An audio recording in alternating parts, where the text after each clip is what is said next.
colleagues. My name is Regan Allen. I serve as the Deputy Speaker in the Western Cape Provincial Parliament.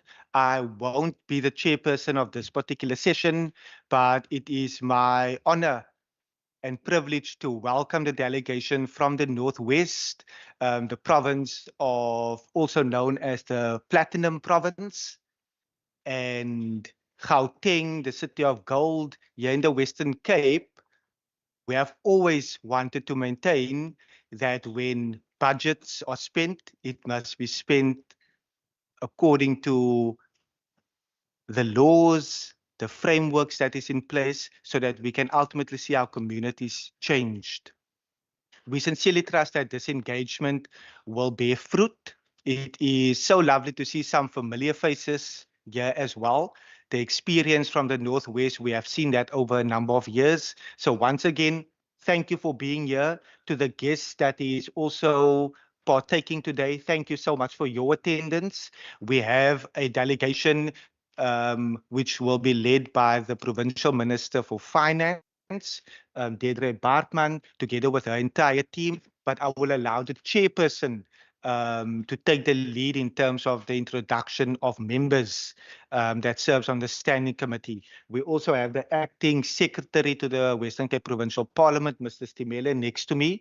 We will be leaving in a short while to attend to some other business, but we will drop in. And if you have any issues, the administrative staff will be here to assist you going forward. But once again, thank you. We planned the weather for you specifically so that we can give you all 4 seasons in one particular week. But welcome to the Western Cape, and we sincerely trust that you will have a fruitful time. Chairperson, over to you. Thank you, Deputy Speaker. Once again, welcome to the Standing Committee on Finance, and a special word of welcome to the delegation from the Northwest Provincial Legislature, as well as our own members from the Western Cape Provincial Parliament, the Minister of Finance, Minister Deirdre Baartman, the officials from the Provincial Treasury, as well as if there are any members of the public joining us this morning. Just in terms of today's meeting, I would just like to remind the committee that the delegation from the Northwest Provincial Legislature's Portfolio Committee on Premier and Finance is that the Northwest Provincial Legislature requested to engage with the WCPP's Standing Committee on Finance to discuss the Western Cape's best practices of conducting oversight on public-private partnerships in the province. The Northwest Legislature has indicated the rationale for the visit was to engage in a benchmarking exercise with the Standing Committee to also empower the Northwest Provincial Legislature to create a framework that will best serve their province efficiently and fast-tracking infrastructure delivery through triple Ps.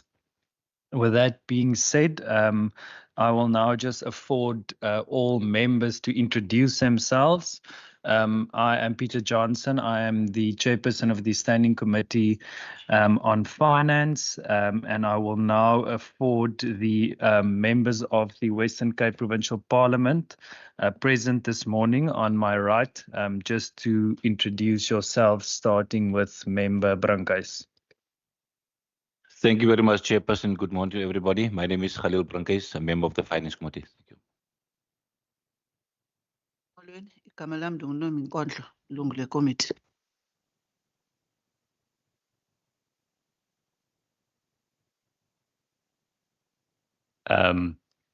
Good morning, everybody. My name is Dave Bryant. I'm not a member of the Finance Committee. I'm a member of Infrastructure. I'm just here to greet everybody, and I'm also going to be ducking off with the Speaker and meeting you at Chapman's Peak later. Thank you.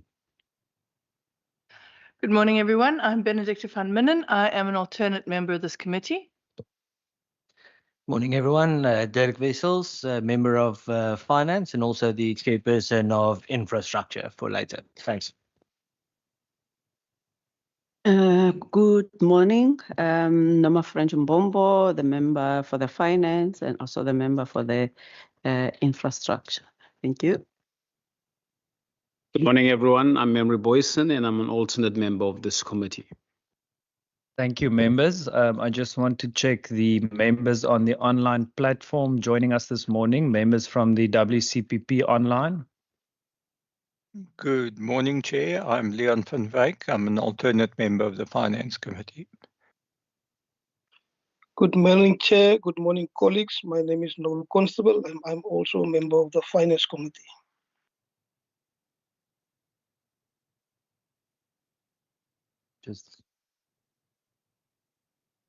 Thank you, members. The delegation from the Northwest Legislature, if you can just introduce yourselves, please.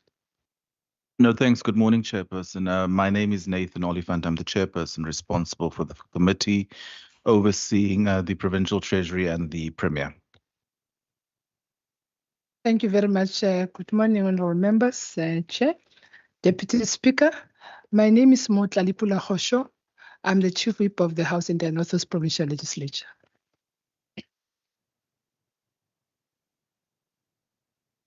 Dumelang bagolo, leina la ka ke Primrose Bogatsu. I'm serving in the Committee of Premier and Finance. Thank you. Good morning. I'm Wolfgang Wallon, member of the committee. Thank you. Thank you, members. I think one of your members just left the chambers, but when she comes back, I'll afford her the opportunity just to introduce herself. I will now hand over to the Minister of Finance, the HOD and Provincial Treasury for introductions.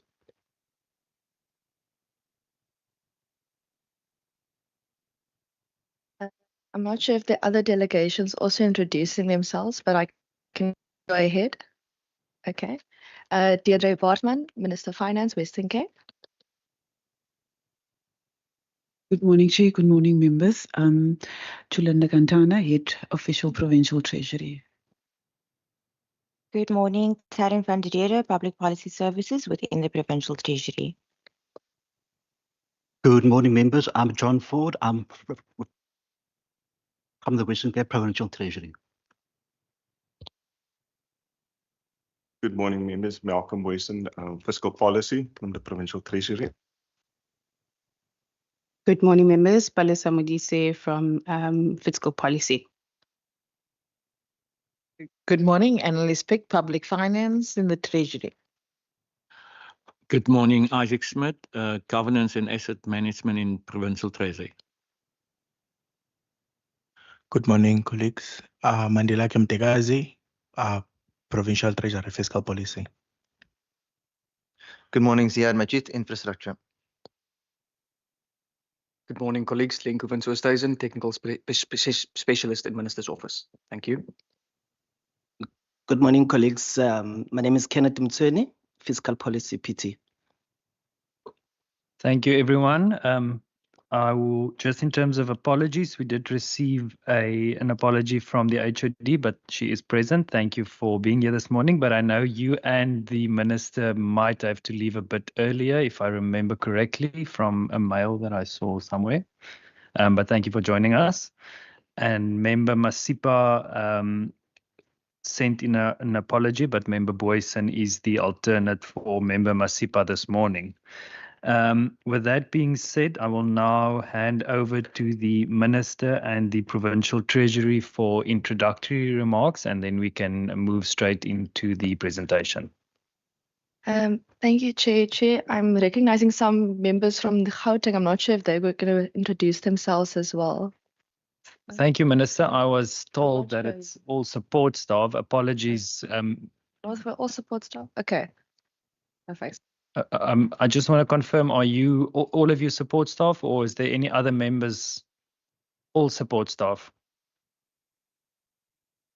Apologies. Thank you so much. So today, thank you so much, Chair, for having us here. And it's really on a topic that Northwest asked us about that we're really passionate about in fiscal policy. So we have Fiscal Futures, which is a model that we have in our province where we use for forecasting. It's considered almost like an econometric tool. And then we also have a new policy framework that we recently launched, which is our alternative and blended financing framework. And the legislature also asked us to speak on triple Ps. which is a component of alternative and blended financing, but that has a very specific process that we follow in terms of national guidelines, and we will be taking everyone through this. I just want to say, in terms of our fiscal futures model, something that has been really helpful so far for us as a provincial treasury is we are able to forecast future growth based on various different assumptions. So one example is, when National Treasury says, this is what we forecast the economic growth for the financial year, then we are also able to put in our assumptions based on the figures to try and see, do we get to the same figure? An example of this is in the first national budget, the forecast for the country was 1.9% in terms of economic growth. And budget 3.0, the forecast for the country was 1.4% economic growth. So in our first provincial budget, by using this fiscal futures model, the provincial treasury was able to forecast national economy growth. And our forecast ended us up at 0.8% for national growth. And then recently, I think it was this week, the World Bank actually came out with new figures on economic growth for South Africa. And their forecast for South Africa ended up at 0.7. So you'll notice that the provincial treasury and the World Bank forecasting has been much closer to one another in comparison to the provincial and the national forecasting of national growth. And that is just one example of what this model can do. Something that this model also really assisted us in is when you put the assumptions of debt, of growth, of all these different items in, it then starts forecasting your provincial equitable share, your conditional grants, your reserves, your own provincial revenue. It starts forecasting all of these items. And why this is important is, as a country, we cannot continue budgeting and forecasting for 1 or 2 or 3 years. We really need to start looking at what is going to happen in terms of our finances in a 10-year span, and how we can really try and plan better for in the next 5 years, in the next 10 years, in the next 15 years. Alternative and blended financing platform, again, is a response to the current economy, both on a national and a provincial level, where we're saying as provinces, we are very heavily reliant on national equitable share as well as the conditional grants in our budgets. And as provinces, we have very little room to maneuver in terms of our own provincial revenue. So what our alternative and blended financing framework is attempting to do is, how can we leverage private sources of funding, whether it is commercial funding, whether it is concessional funding, whether it is private public partnerships, whether it is philanthropic funding, whether it's donor funding, all of those different possibilities.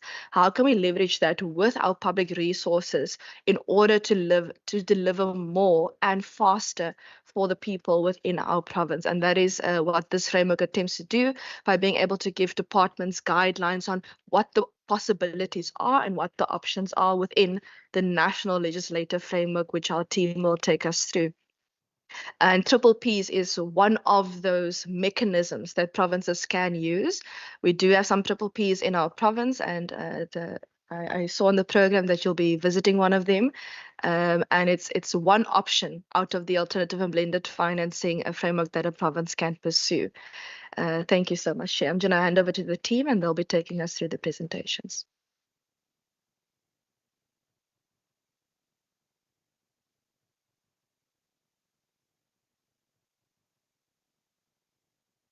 Thank you, Chairperson and members. I'll be speaking to the fiscal futures model. The Minister has already touched on the capabilities of the model. So this is the first ever for the province, and the main aim is to predict revenues and expenditure beyond the traditional 3 years. Apologies, Mr. Boyson. Just speak in the mic, please. We can't really hear you. There we go. Thanks. All right, thank you. So, and then also then to respond to any possible risk that we may face, and the impact that it may have on our reserves. Ultimately, as a province, want to be resilient and to respond to any future possible risk. And hence, we also play a huge emphasis on building our reserves. So in terms of the structure of the model, it comprises of two parts.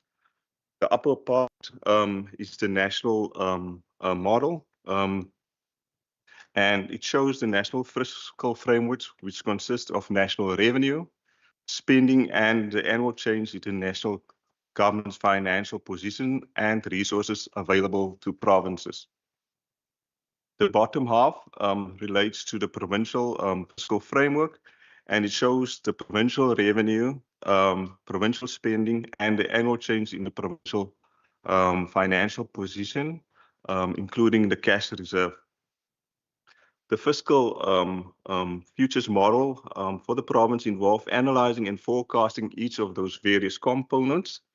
First, at the national level, the relationship between revenue and the trajectory of the financial position informs the estimation of the national spending. Secondly, estimating the national spending is combined with analyzing national spending pressures to determine the scenario-based possible allocations to the Western Cape through the provincial equitable share and the conditional grants. Thirdly, the province revenue projections are added to the national transfers to estimate the total provincial revenue. And fourthly, the province's required spending is forecasted based on the analysis of each of the provincial spending items based on the most significant cost drivers, example, learner enrollment. And finally, the difference between the provincial revenue and spending indicates a projection of the province's financial fiscal position or fiscal future. So the model makes provision for a baseline scenario, and that is basically based on what National Treasury has already announced, and then assuming the policy stance that will remain unchanged in terms of the macro position and also the provincial position. In terms of the scenarios, we've got the standardized scenario, which is an optimistic and a pessimistic scenario, which is informed or looking at variables such as GDP and interest rates. And within the customized scenario, you can play around with various variables such as GDP, compensation, expenditure, interest rates, and also the bailout of SOEs. And that would then inform the available provincial equitable share and conditional grants for the province. In terms of this slide, the provincial provincial fiscal futures model estimates the national fiscal balance by adding the PES in the conditional transfers from the national fiscal futures model to its forecast of the province's own revenue, and then subtracting the forecast of provincial spending. Its primary aim is then to model the movement of the province's cash reserves over time, and it is basically illustrated through that arithmetic on the slide, which then projects the change in the province's cash reserves over time. So in the case where we've got a positive budget balance, as our cash reserves would increase, and in the case where we've got a negative a budget balance where our spending exceeds our revenue, then we have to draw on our cash reserves. The model then makes certain assumptions that provincial revenue and derived from national transfers is about 93%. The PES is the main revenue source, is 75%. Provincial owned revenue is the main revenue sources, gambling taxes, vehicle license fees, hospital fees like liquor license fees, and other remaining revenue sources. And in terms of the provincial spending, the core functions like health, education, infrastructure, and other. So once again, the primary aim is to model the movement of the province's cash reserves over time. Just in terms of using we can then estimate the provincial revenue and expenditure by using a bottom-up approach. For example, in the 2003 23-24 financial year, own revenue includes user fees and provincial taxes accounted for less than 5% of the provincial receipts. The provincial owned revenue is then estimated and forecasted using a four-step process by identifying the revenue drivers and then estimating the relationship between the revenue and the driver. And then in step 3 would then involve forecasting the driver, and then step 4 involves forecasting the revenue. So in terms of the bottom-up approach, you can see there is a relationship between liquor license revenue and GDP and the population growth. In terms of vehicle license revenue, there would be a relationship between the number of vehicles owned and the population over 20. In terms of hospital revenue, it would be the patient day equivalents used as a proxy for utilization for the revenue based on the average fees. And in terms of gambling tax revenue, it also look at the annual revenue growth and exogenous factors, and other remaining revenue would be a percentage of the remaining revenue as a proportion of the forecasted provincial revenue. In terms of expenditure, the same approach should be followed by identifying the spending driver, estimating the relationship between the spending and the driver, and then forecasting the driver, and then ultimately forecasting the spending. So in this regard, it would look at in health, the primary health visits and the population sizes, the emergency hospital services, the patient day visits, and in terms of the health facility management, the rate of inflation. In terms of education, the enrollments and infrastructure development, and then the rate of inflation. In terms of public infrastructure, the public infrastructure plans, and then also the rate in inflation, and then other remaining departments would then depend on the annual real growth in COE as one of the main costing drivers. In terms of the outputs, and unfortunately it is very small, but here this is a provincial model, and it feeds in from the national model, and it will indicate the baseline analysis from the national fiscal framework, and these results are displayed in the slide. Here we can see, for example, in 23-24, real GDP was 0.7% and growing towards 2030.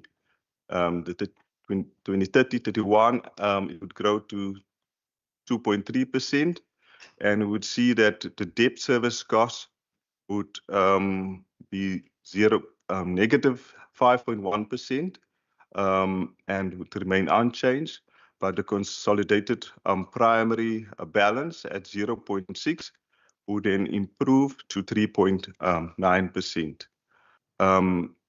So this is just some of the factors that would then feed into the provincial model over a 10-year period based on the baseline scenario that is selected.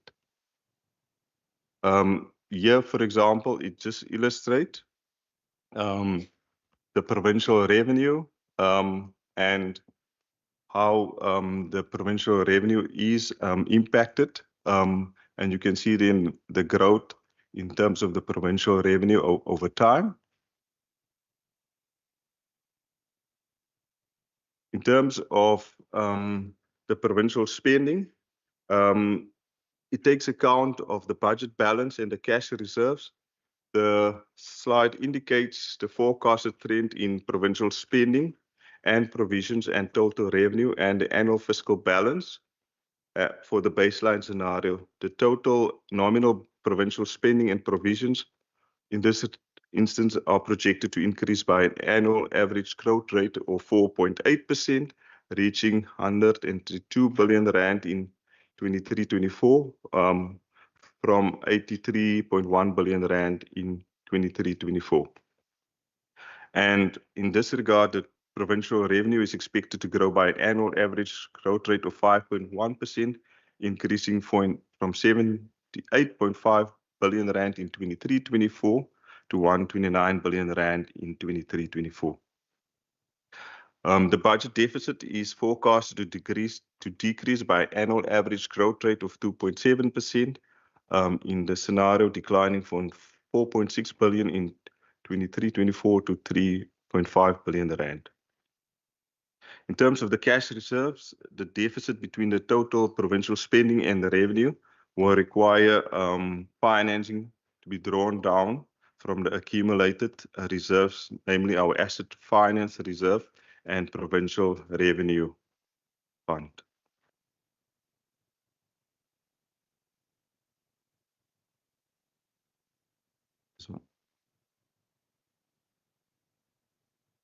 Here in slide 13 and 14, we're basically illustrating the customized scenario.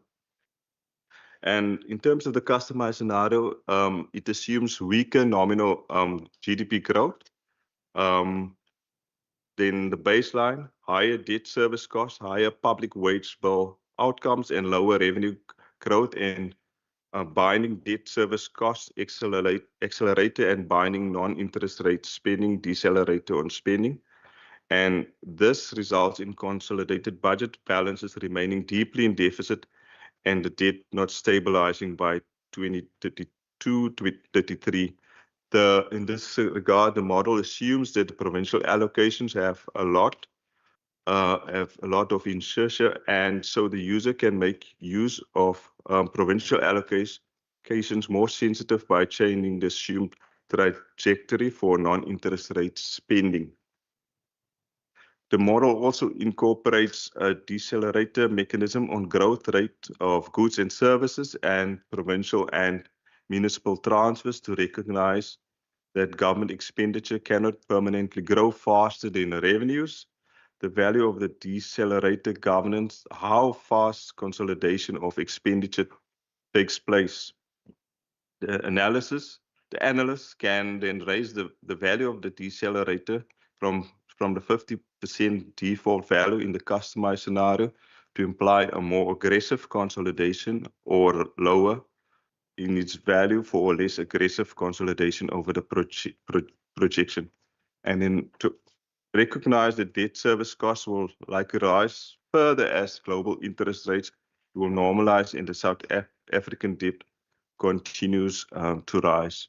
So in this regard, we can see that in terms of the customized scenario in the 2033-34, the gross debt to GDP ratio will be at 71%, but in the optimistic scenario, it will be much lower at 48.9%, and that would then positively influence the consolidated budget balance in terms of the GDP growth trajectory. This is also just an illustration of the impact of the national scenarios on the accumulated Western Cape provincial reserves. So in terms of the baseline scenario, here we assume an average GDP growth of 1.9%, and that would then result in a gross loan debt of 73.5% and gross service debt of -5% and consolidated primary balance of 2%. So here we can also look then of the impact on the other scenarios like the customized scenario and the pessimistic and the optimistic scenario. So under each of these, you can see the different impact on our provincial reserves. For example, in the baseline scenario, the impact on the financial reserves will be 14.7 billion rand in 33-34, and in the customer scenario, it will be 20.4 billion. So just in conclusion, The model has certain strengths based as it built on robust data, which allow for scenario analysis. It allows us to do customized scenario planning, and the model has been built on an Excel platform, which then allows for future expansion.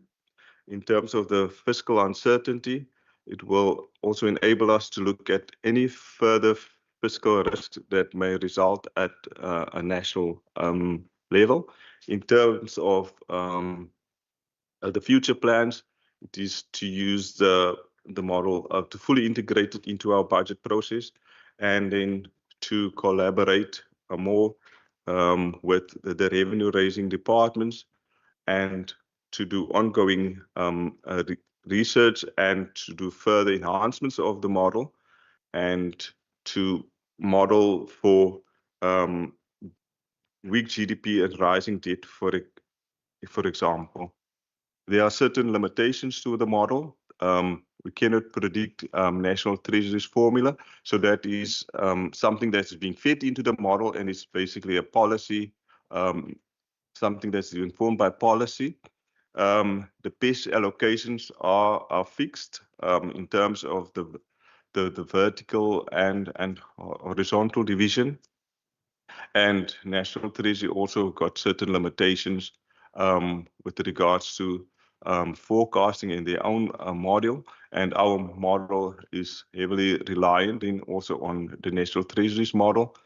And then lastly, to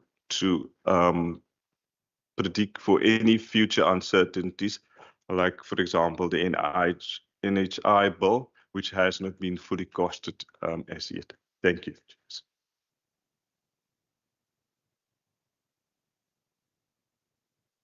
Thank you, Jim. Maybe just before we get into the other presentations.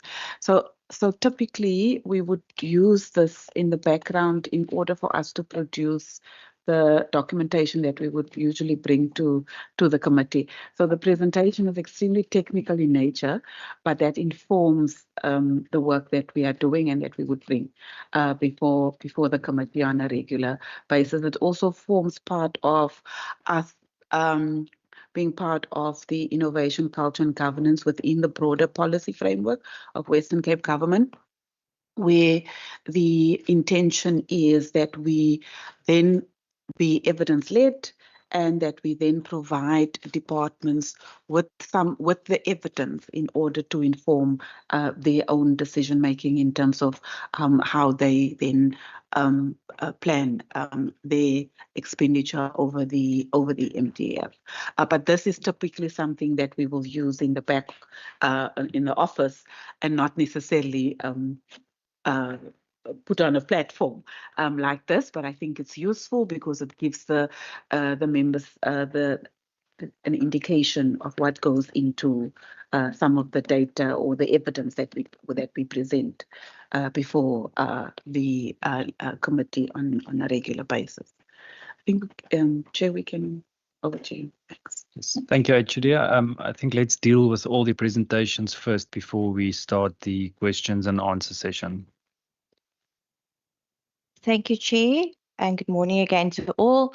So in terms of the alternative and blended financing framework, we finalized it as a provincial treasury in April of this year. It was approved by Cabinet, and then we launched it on the 30th of April. Our launch was a mix of both internal and external stakeholders. From an internal perspective, it was really in terms of how we provide the necessary support and navigate the pathway for our respective departments, and basically sharing those initiatives and approaches with our internal stakeholders. But for the most part, our launch included external stakeholders, and these stakeholders included our commercial banks, so the large 4 financial institutions, our key academic institutions, several consul generals, as well as local and international development finance institutions. So really well represented represented, and robust discussions that took place as part of our launch. And some of our next steps post the day of our launch was also for us as a provincial treasury to really continue that discussions with our external stakeholders to get a clear idea, particularly from our externals, in terms of what the market requirements are, what the appetite is in terms of the market, as well as what the various likely or potential investors' criteria are, and then also identifying what the suitable projects would be that we put forward to potential investors from the Western Cape government side. So this slide that is showcased before you just further unpacks the detail in terms of our ABF framework. So I'm going to read to you the actual definition of alternative financing just for the sake of completeness. So alternative financing refers to non-traditional ways to finance and deliver development outcomes from both private sector or public sources, including philanthropic as well as impact capital. So there are various forms of alternative financing. It includes public finance, which is, of course, as you are well aware, our government budget. Private financing, which includes borrowing from private sector through various loan structures. And then the definition really in terms of blended financing is the mix between the two of public and private. And here, a lot of negotiations when you dealing with a blended financing is around how we risk share, and then with the overall objective of mobilizing finance from the outside avenues of the fiscus or our fiscal environment in order to bridge some of our government funding gaps. So then in addition to blended financing, you also have the option around project financing, which really relies on the cash flow from future projections in terms of projects as the primary source of financing your project financing options. And then lastly is around concessional financing. And this is really dealing with the opportunity to de-risk investment. And here it's looking at more generous options that is authentically or generally available from commercial terms. And it also includes grants and grace periods. So I think everyone here is quite aware that there's an increased approach more globally as well as nationally in terms of alternative and blended financing. Previous slide still remains. And the reason really for us as a provincial treasury and more broadly as a Western Cape government in terms of why we're putting this framework in place is really to address the fact that we are operating within a constrained fiscal environment while at the same time we are dealing with rising service delivery demands. And I think we've brought to this committee in terms of our PERO and our budget tabling the impact really of the increase in population trends, and therefore our need to really think differently as a provincial treasury and Western Cape government in terms of our fiscal framework and how we respond to the service delivery demands. In addition, so as us as a provincial treasury finalizing the fiscal framework, the ABF framework was really to provide departments, so it is a departmental facing document. So it's providing the departments with a guideline in terms of identifying what those suitable ABF projects are. So meeting the criteria of what the market requires in terms of identifying those projects, also identifying what the appropriate instruments would be from an ABF perspective, and then also just generally how to navigate the pathway and the steps as part of the ABF process. Then with regards to this slide, in terms of our policy framework, here we're really just highlighting the fact that the ABF policy framework really enables the delivery of our provincial strategic plan, our growth for jobs strategy, as well as our Western Cape infrastructure framework, its strategy and its implementation plan. So we are alongside the various departments as part of the ABF, enabling the delivery, but also ensuring that there's a coordinated approach with the various areas within the PSP. So we are aligning it to all the policy imperatives in terms of growth for jobs, educated, healthy and caring society, and safety. So that's from a coordination perspective. But as part of Provincial Treasury's implementation of the ABF framework, we report into the innovation, culture and governance area. So in a nutshell, when you look at the definition of alternative and blended financing, it's really the mix between the government fiscus, our overall budget, like I previously said, and then looking at various forms and sources of financing. So the various sources of financing can include private sector financing, and that is categorized as borrowing or loans. And I'll speak more to the approach in terms of borrowing or loans, and then also development financing institutions known as DFIs, and that's categorized as concessional funding, and then also international finance institutions also categorized as concessional financing. Then you have, as I said previously, philanthropic and impact capital. And then this entire process that we are taking is also governed by our legislative imperatives. So it's completely and fully aligned to the DORA, the PFMA, the Borrowing Powers Act, and we've also aligned it to the requirements of the National Loans Coordinating Committee. And this week, the Provincial Treasury, our Minister and our HUD also attended the National Loans Coordinating Committee, which also provided us with an opportunity to get a better understanding of the process and being able to position us to basically land this within the Western Cape. Next slide. So overall, when looking at your options with regards to blended financing instruments, it's categorized in two areas. You either get off balance sheet or you get on balance sheet. And we've demonstrated a couple of examples with each. With regards to on balance sheet, the definition is where the funding or liability is taken directly onto the government's balance sheet. An example of that would be like a typical loan that you take out. With off-balance sheet instruments, it's where the financing is raised at the project level or by a third party with no or very limited recourse to government's balance sheets. So the Provincial Treasury is also providing support to the respective departments in terms of identifying whether your project falls within the category of on-balance versus off-balance. And then based on the project, we would also be able to provide you with the support in terms of what the correct or suitable instrument is that responds to your respective project. Next slide. Then our first point of call, and this is also to largely align ourselves as a PT to the overall policy landscape of Western Cape government.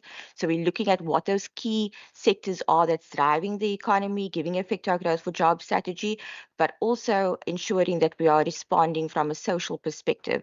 So your first step in terms of alternative and blended financing is to identify within which sector your project falls in, because also which sector it falls within determines what the suitable instrument should be. So we've covered the key areas within Western Cape government, which includes economic sector, the digital sector, energy, social, and ecological. So the ABF framework, if we go through the detail of it, it really provides departments with a clear options to match your instrument with your respective project that you'd like to onboard. Next slide. Then in terms of our strategic pipeline development, as part of us developing our Western Cape ABF framework, we've done a lot of research in terms of what worked, what didn't work internationally, as well as nationally. And a key point taken from our research is that you need a continuous pipeline of viable projects. And for us, we are not just limiting this to infrastructure, but looking at both infrastructure and non-infrastructure projects. Malcolm's team, in terms of the fiscal policy, is also putting together a process where we collate all the existing ABF projects. And for a while, Western Cape government has actually been engaging in off-balance sheet approaches, but getting one area where everyone or all departments basically submit the existing as well as potential ABF projects, so we can see what that continuous pipeline is and be able to be market responsive. So in terms of the non-infrastructure projects, we are requiring the fact that departments go through their respective policy steering committees. So as I said previously, in terms of safety, educated, healthy and caring society and G4J.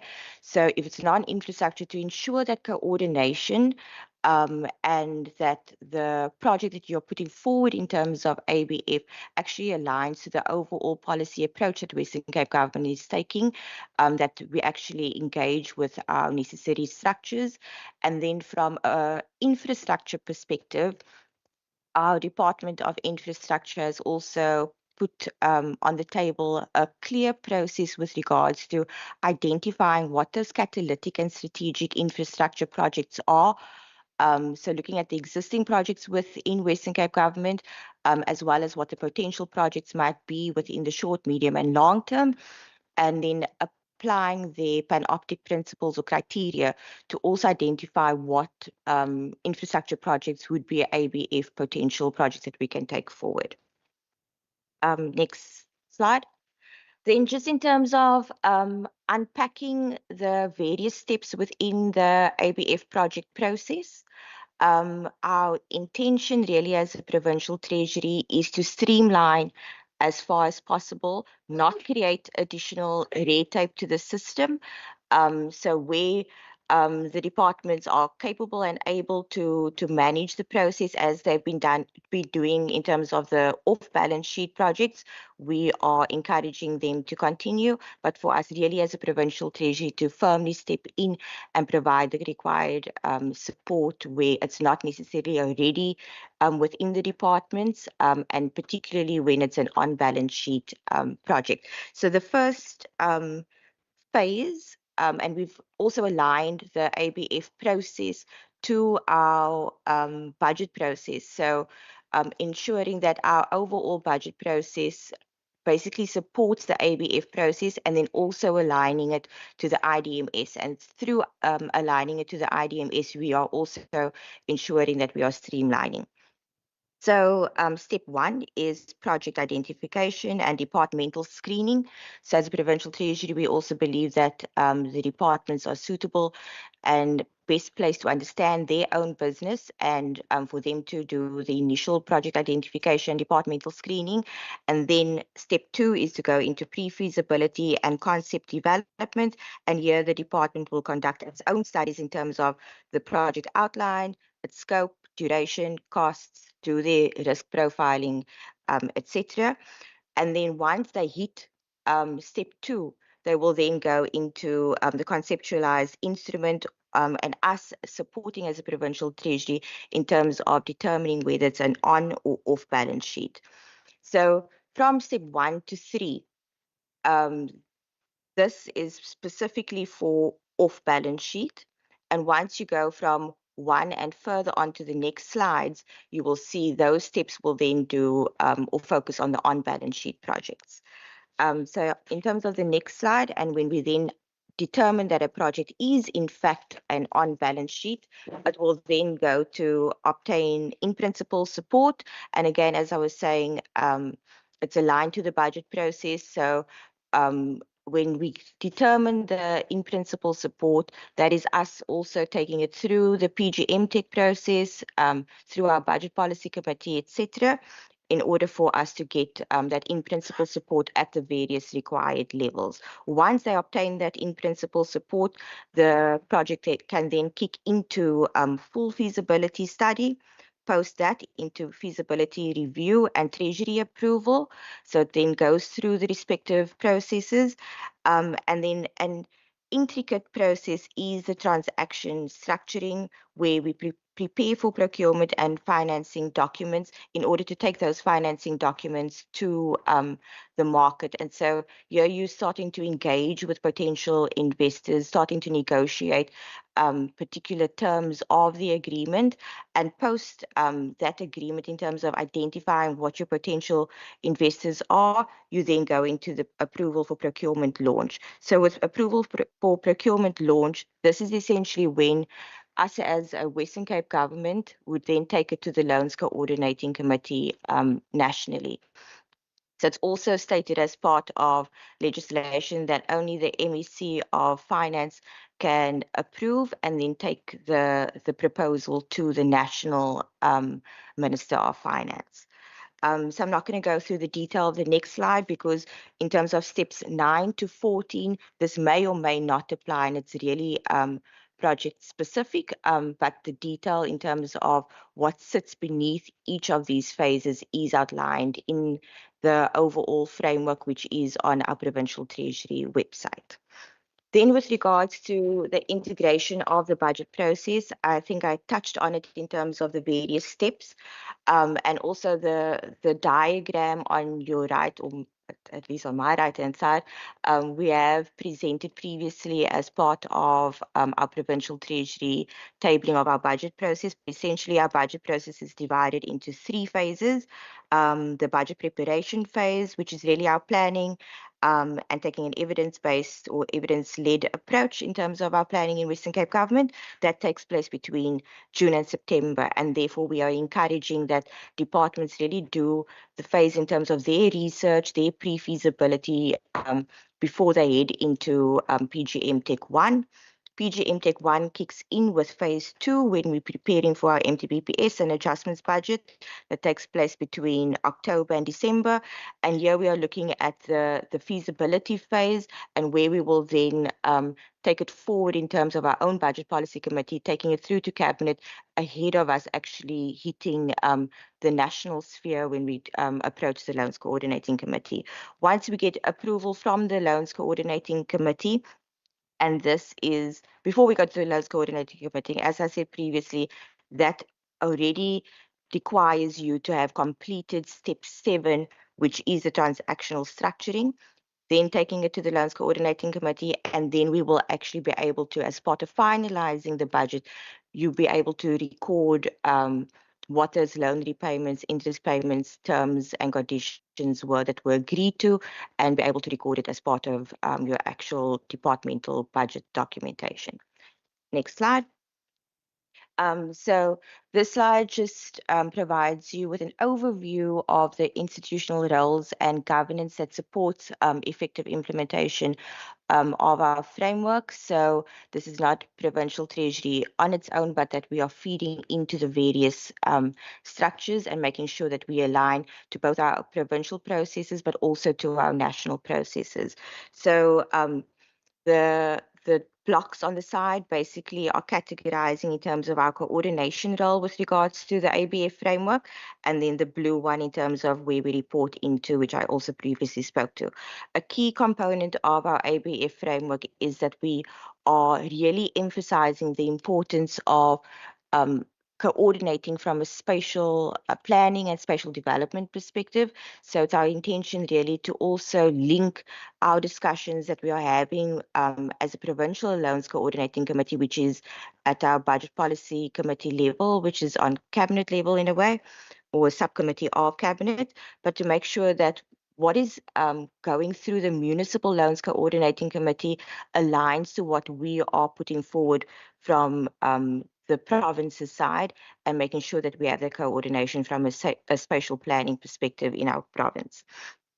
And then also in terms of the purple block on your top right is in terms of our coordination, again, as I previously said, with our growth for job strategy and making sure ABF enables the delivery of that strategy.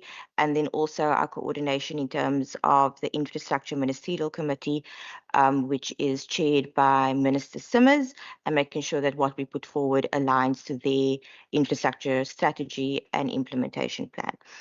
And then, as I was also saying, our overall process as a provincial treasury in terms of the ABF, we report into innovation, culture, and governance, and that is chaired by Minister Bredal. So with regards to the overall process, as I was saying, the line departments know their business. For them, it's their initial requirement to do the project identification and project screening, and then for them to put that forward to the provincial treasury, and where they require support in terms of going through the various steps in the process is provincial treasury through its technical provincial loans coordinating committee will also provide the required support. We will then take it through as a recommendation to our Provincial Loans Coordinating Committee, as I said, which sits as a subcommittee of Cabinet. And then for that subcommittee to provide in principle support to our provincial top management at the HOD level, our Cabinet, and once it actually is approved by Cabinet, we will then take it to the National Loans Coordinating Committee. So this slide just really emphasizes the fact that we are trying to match strong central oversight with decentralized project origination and execution. Thank you. That's it from me. HOD. Thank you, Ms. van der Rede. I just want to check there's a last slide on Triple P's two-pager. If we can deal with that one as well, please. Thanks. Thank you, Chair. Good morning, members. So just regarding Triple P's and Provincial Treasury's oversight role, our technical support is aligned with the prescribed approval gates and obviously National's guidelines. So of the 6 phases, there are 4 control points for which we provide input and support. 2 of those inputs are during the preparation period and 2 are during the project term. So the first one is that feasibility study phase, and obviously there'll be an assessment of the feasibility study. And at the end of this gate, we'll provide a letter of support and confirmation of affordability.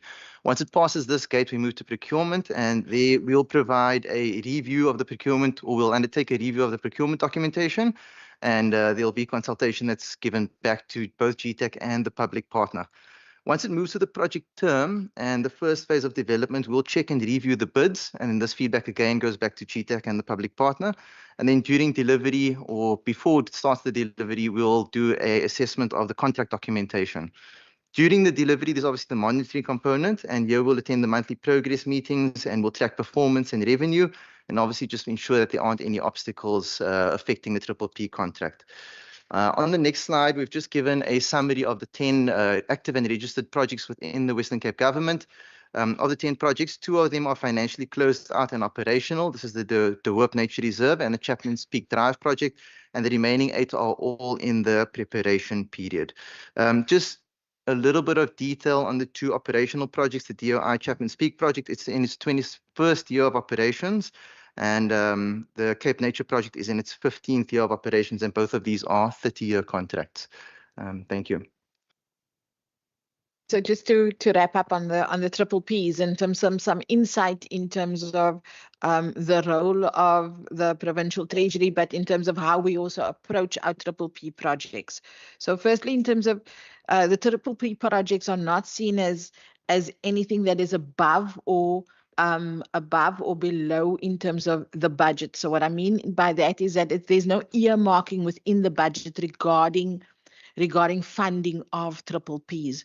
It forms in terms of part of the entire budget process. And it also forms part, the Triple P projects forms part of our budget principles that we have overall over any project, and also then our budget practices. So what I mean by the budget practices.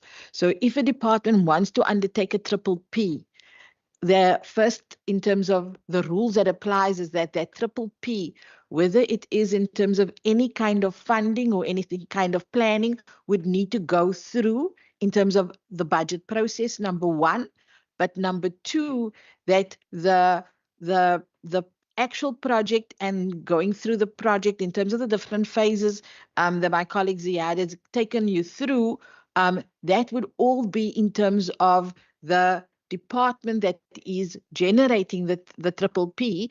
It will form part of their budget process, and then also part of risk mitigation, and all decisions for that Triple P must be taken within the baseline allocation of that department. So it's not as if a Triple P is on the outside.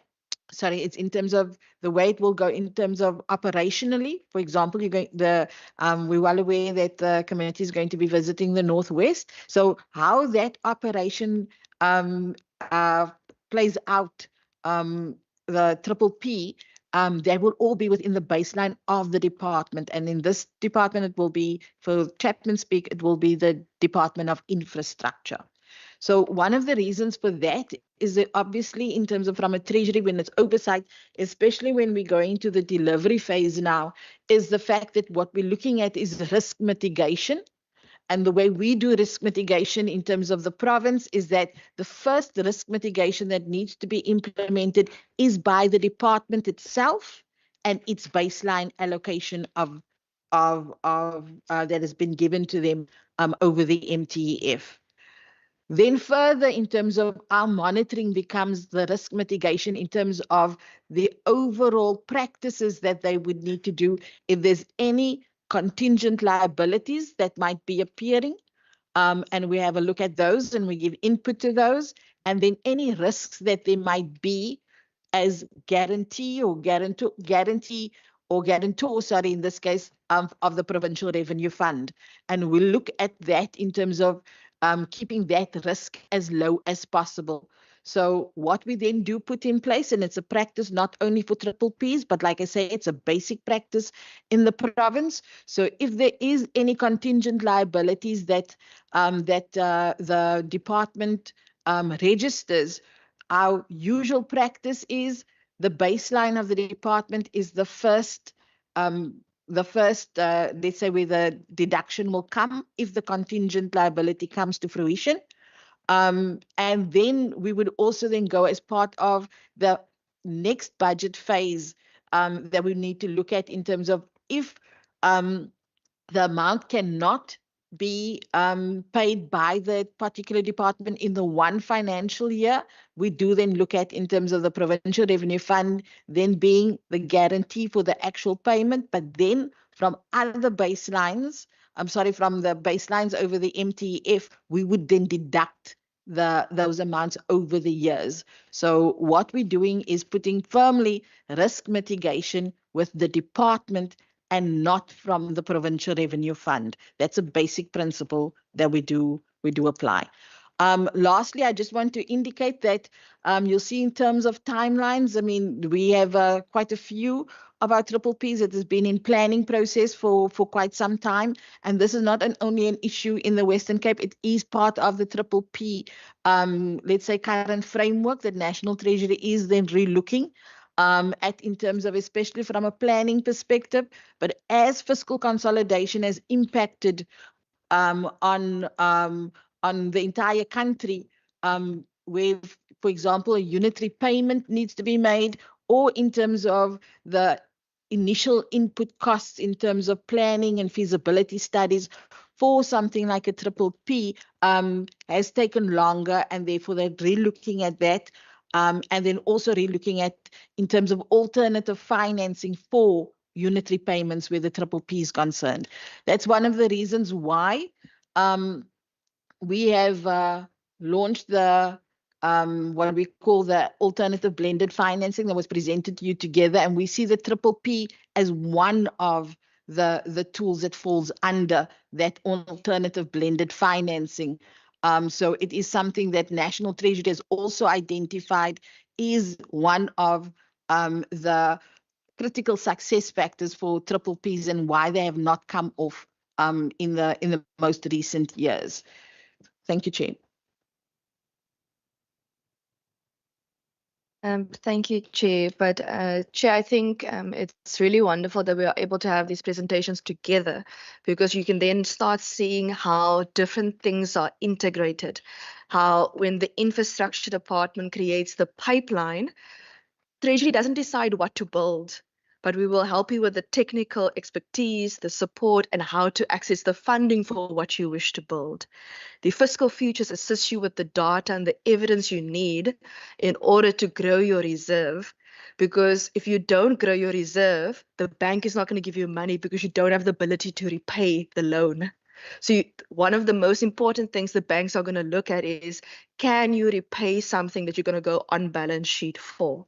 But also what the ABF does, in why it's a policy and why we didn't bring it as legislation in our province, is it's much more flexible. It's much more agile, because then your cabinet can update it as new finance mechanisms come to market. And even if a finance mechanism is not listed in the ABF framework, it does not exclude a department from accessing it and bringing it as an option to the provincial loans coordinating committee in this regard. But also what it assists with, it really helps departments, especially the smaller departments that don't necessarily have the same expertise to how do we match our project with funding and how do we really go through this process together. Thank you, Chair. Thank you, Minister. Thank you to all the presenters. We really do appreciate it.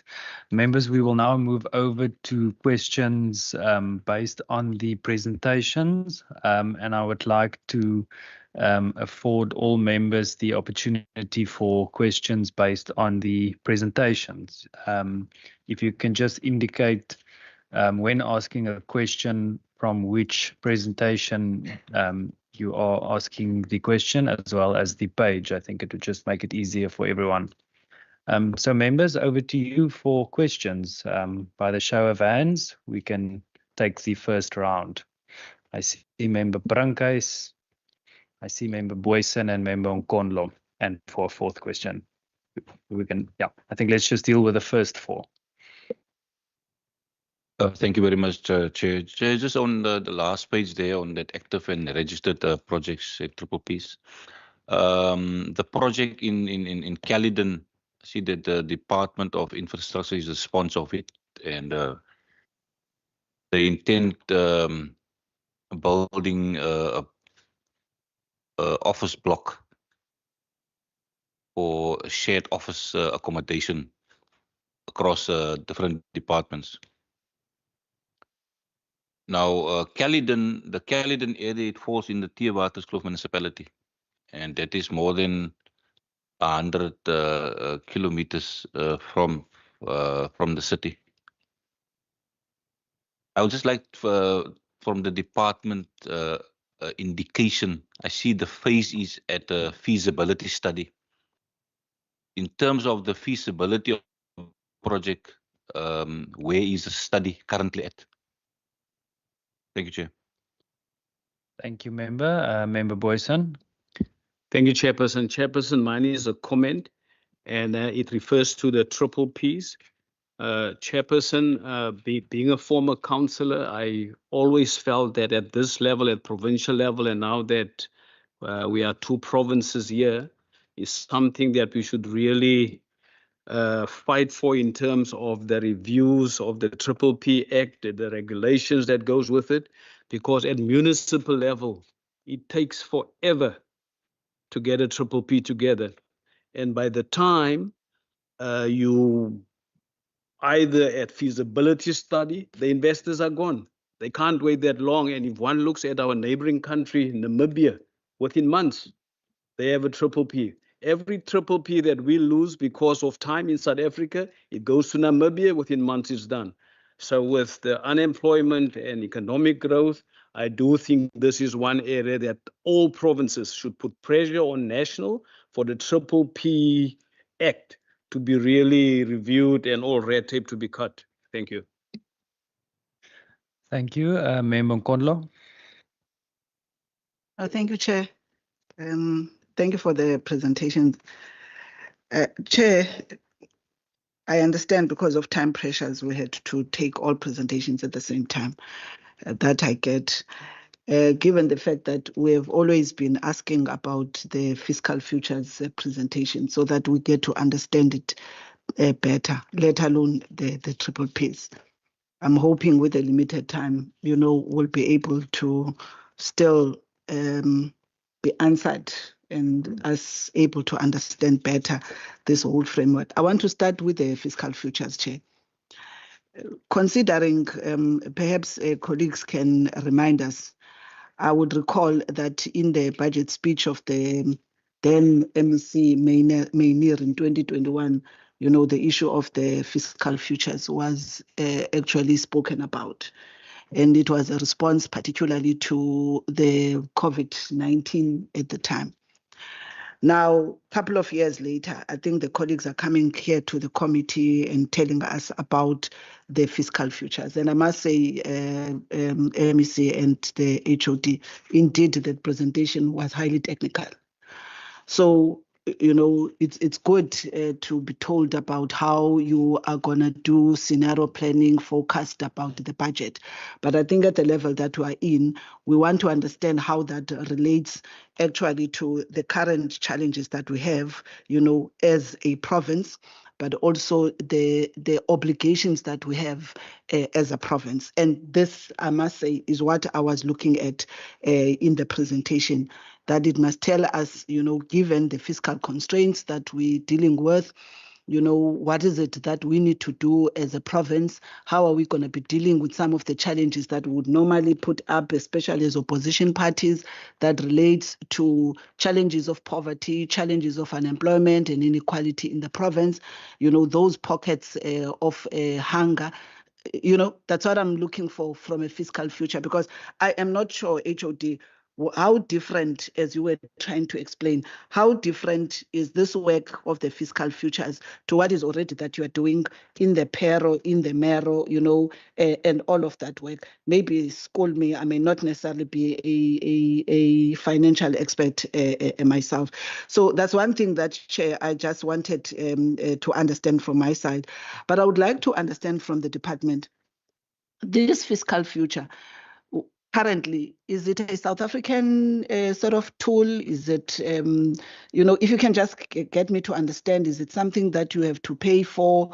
If so, what is it that you are paying, towards it? Just to understand it at this point. And the last question on the fiscal futures from where I'm sitting, I want to understand, with the current data that at most you'd utilize, to do all these predictions, which is from, I'm assuming, Stats SA, as you would say, are there any data gaps that through the fiscal futures, you need to pick up in terms of clarifying, particularly because if you are going to talk about what National Treasury is already doing its own scenario planning. So you don't have to do scenarios for national. Yours is more the linkage to the province. So are you having any data gaps in the current which can be answered by this particular model, especially in understanding better, the planning both from the revenue side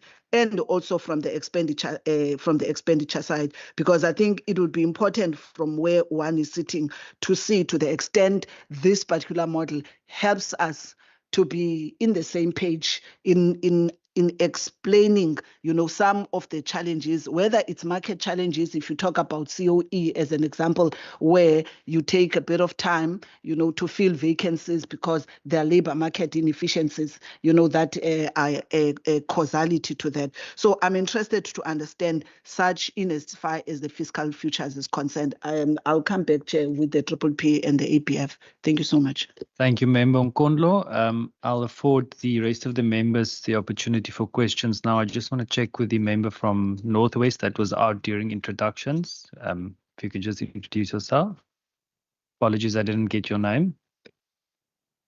Lerato Tsolo, Honorable Chair. Oh, welcome, member, and you can pose your question as well that you had your hand up earlier. Thank you very much, Honorable Chair. My question will be based on blended funding as well as triple Ps. Now, my first question is, how does the Western Cape Provincial Legislature evaluate the effectiveness of the triple Ps in delivering public services and infrastructure? And the other one, I'm going to be project specific so that we understand it correctly, and if we are able to copy from your good selves.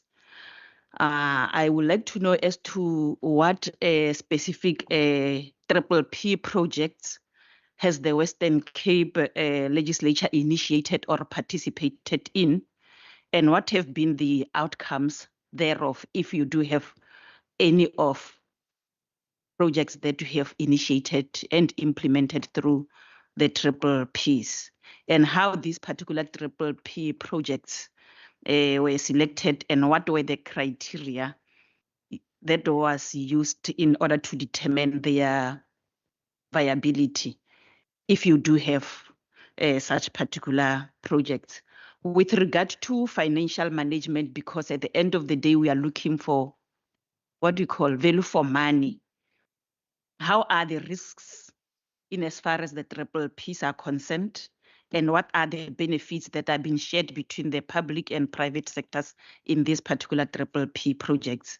And what financial implications do these particular partnerships have for the Western Cape as a province? The last question under that particular issue, financial management, is what mechanisms are in place to ensure value for money and fiscal sustainability in triple P projects?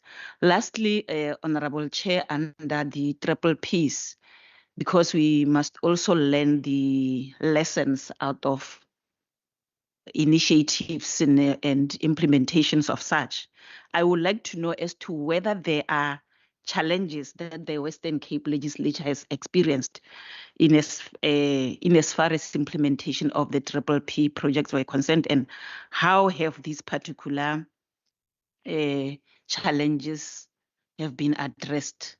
Lastly, under that, like I've indicated, we are here to learn lessons of good practices. What lessons have been learned from previous triple P projects that you have or that you might have implemented so far? And how have these particular informed future initiatives, if there are? With regard to the social impact, because I'm saying this based on the good triple P that I have learned from Gauteng province in as far as innovation hubs are concerned. I would like to know, how do these particular triple Ps in the Western Cape impact our local or your local communities, and what measures are in place to ensure that these partnerships benefit the public in general? What mechanisms exist for public participation and feedback on this particular triple P projects that you have or that you might have initiated? That was with regard to the triple P. Am I allowed to go to the... Member, I think let's just deal with, you had quite a few for the first round, so I think let's just deal with that first. If we can deal with the first four questions from the four members, and then for the second round, we will give all the members from the Northwest delegation the first opportunity to ask questions again. So Minister and HOD, over to you. Thank you so much. For the more technical questions, I'll hand over to the team. On how the fiscal future relates to the current challenges and obligations as a province. So one of the purposes of the fiscal futures tool is to ask, are you going to have money? So if you take all of the fancy finance English out, the purpose of the fiscal futures tool is, do you have money? The purpose of the budget process, which is after you have your data and evidence, is now that we know how much money we have, what are we going to spend it on? So what that fiscal futures tool does, and I'm not sure if we can maybe go to the one slide that dealt with where our deficit was as a province this year based on the previous calculations and the different scenarios. Just a bit more backwards. I think it was that one. But anyway, there's one slide where for this year, for next year, and the year after that, you see that there's a deficit in the 3 years. That's if you don't have any provincial revenue. So you have your provincial revenue fund. And the deficit for the Western Cape government, if we only relied on national transfers, was that 3.2 billion rand that we said we have a deficit in the budget. So then we took out of our provincial revenue fund 3.2 and we added it to our budget. And then that, it makes the budget balance. But the reason the fiscal futures model is so important and why we bring the National Treasury national growth figures in is because it's directly related to the growth in your provincial equitable share growth or decline. It's also related to your conditional grant growth or decline. And that's also why we input the debt service costs, the surplus balances, and so on. And it is very technical because it's a mathematical tool. As it's explaining the mathematical tool that once you do all these projections, now it will tell you, do you have money? essentially. But the team can also assist in this, but it then will show you, are you going to end up with a deficit? Are you going to end up with a surplus? You will notice, I think at year 5, there's a small surplus. I think it was like 500 million rand in year 5 from this financial year. But then afterwards, when you look at based on the current national growth figures, it dips. And if it dips for us, I can tell you now it's going to dip for every province in terms of those deficits, which means every province in our country is going to have to put more and more and more money from its provincial revenue fund into its budget in order to balance the money we're getting from national. What this tool is showing us is that we're not getting more money. And we have to make a plan as provinces, and how do we work with one another? In this regard, I'm very happy that the National Minister of Finance has indicated that he's going to review the regulations on triple Ps, because I think as provinces and municipalities, it is going to make our lives easier in order to move some of our priority projects in our provinces forward much more quickly. The finance minister also agreed that as the 9 MECs, as well as himself and his office, that we will have a fiscal workshop that will include alternative and blended financing, because some of the provinces, we also work with the National Treasury in terms of different alternative and blended financing options. For example, Gauteng, Western Cape and National Treasury. I'm not sure if any other provinces involved in that one, but we are working with National Treasury on a credit guarantee vehicle with the World Bank, for example. So there are various different options. I mean, BFI is technically a form of alternative financing with the ISA, for example, where you can get the technical assistance, and the BFI that focuses more on the building of the infrastructure and so on. That's a form of financing. And even when you look at the BFI circulars that National Treasury sends out, you will see part of what you have to show in order to qualify is, what did you do to the best of your ability to be able to pay for this before you come for the BFI funding. BFI funding is also not going to give you 100% of what you need, because the purpose of that is National Treasury wants to know, are you putting some of your own skin in the game? So it's working with one another, working with different institutions in order to be able to find alternative financing. I'll ask HOD and Taryn and the team maybe to come in a little bit on the differences between the fiscal futures and the Pero and the Mero data and how this is different. I know Pales and John, you guys worked also on the fiscal futures tool with Malcolm, and maybe that's also regarding the payment and how that came in. Data gaps. There's always going to be data gaps.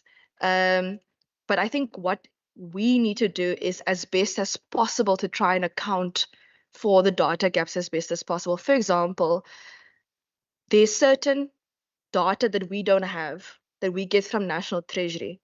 So if the National Treasury forecasts on a particular item, for example, how much debt it has to repay between the National Treasury and I think it's the Reserve Bank, if those figures change, how much money we have in the national budget is going to change. If the money in the national budget changes, how much money we get in terms of provinces with the division of revenue will automatically change. And we see this every time growth is changed. So what you will see in the different boxes also, we said, okay, this is what National Treasury announced, the growth. Okay, what is the scenario based on that? Okay, now let's add 0.5 maybe as a optimistic, or be optimistic in our outlook. What will it look like then? Let's be pessimistic in our outlook and take off some growth and then see what happens. And this is really to be able to assist one in one's provincial budget and to say, if something did not go the way you originally forecasted, what might we have to prepare for? And what might we have to prepare departments for in this regard?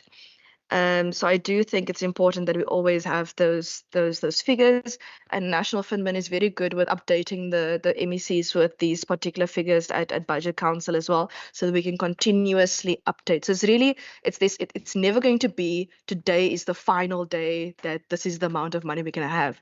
Every time a particular figure gets updated, we will update our assumptions accordingly, and we'll also bring that into our budget process.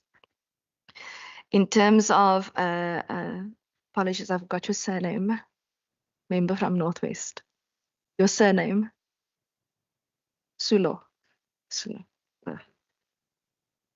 No problem. Thank you so much.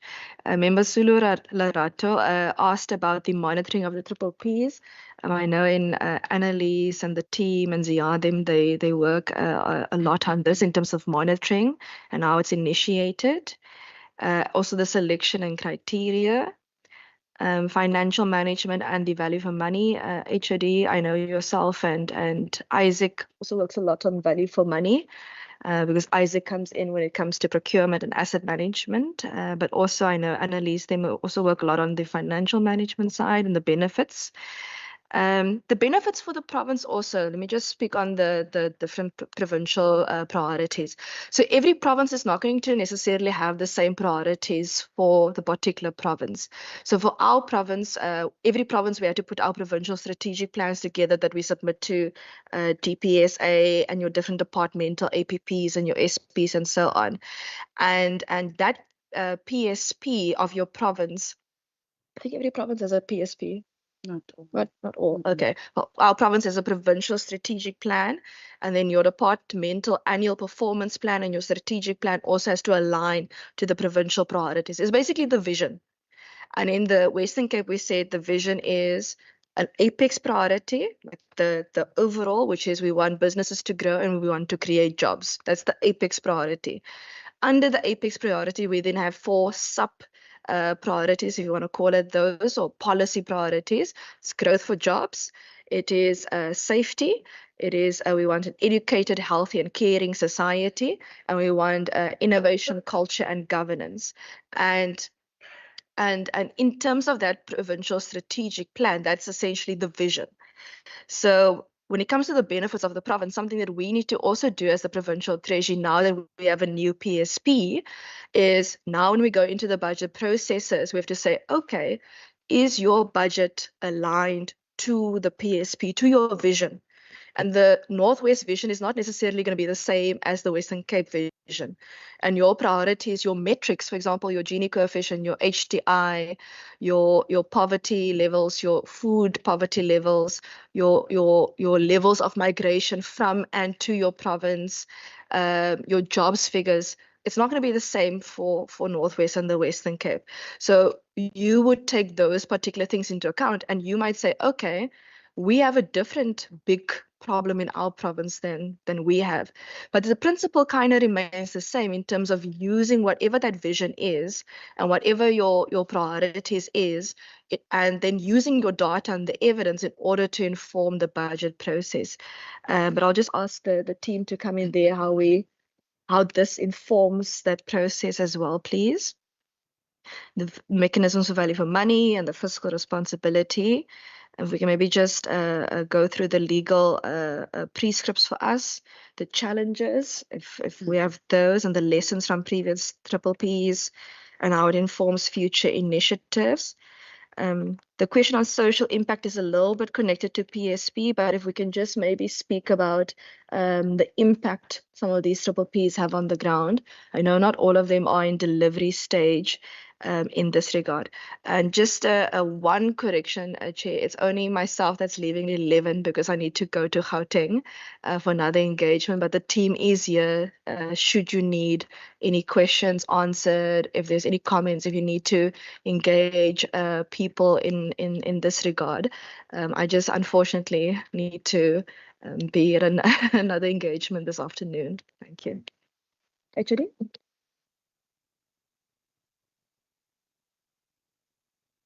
Thank you, Minister. Thank you through the chair. So I'm going to start off with fiscal, and then the team will deal. I think there was an introduction to fiscal, and then there were quite a number of questions on public PPPs that we will also deal with, and then the ABF framework. Maybe with Member Nkondlo, I think Minister touched on it. Although the presentation was technical, this particular slide indicates different scenarios. So it assists us in planning around these scenarios, and how do we use this information, for instance. So depending on the scenario, we will need to adjust our revenue strategy. I think what is important is the fact that, yes, we take what we get from national, and we don't necessarily have a lot of maneuverability around the equitable share. The equitable share will be the equitable share, conditional grants will be conditional grants. So the revenue strategy that we then need to look at, so it's either maximizing existing sources because it gives us a 10-year horizon. So it's looking at alternative, it's looking at maximizing revenue sources, it's looking, and we would need to look at what type of investment strategy would we need to follow if we need to close the gap somewhere in the future. It's also beginning to inform our decisions around revenue retention. And do we, when it comes to adjustment, do we give departments to say, yes, once they apply in terms of the Treasury regulations, if they come and they say, we would like to retain the following. So it also, in a way, would inform the decisions around revenue retention, and that we can communicate. But it will depend on the specific scenario and whether we actually think that the worst case scenario will become the reality. And I think what makes this, what gives us a little bit more comfort is when we didn't have the tool at our disposal when we were faced with fiscal consolidation.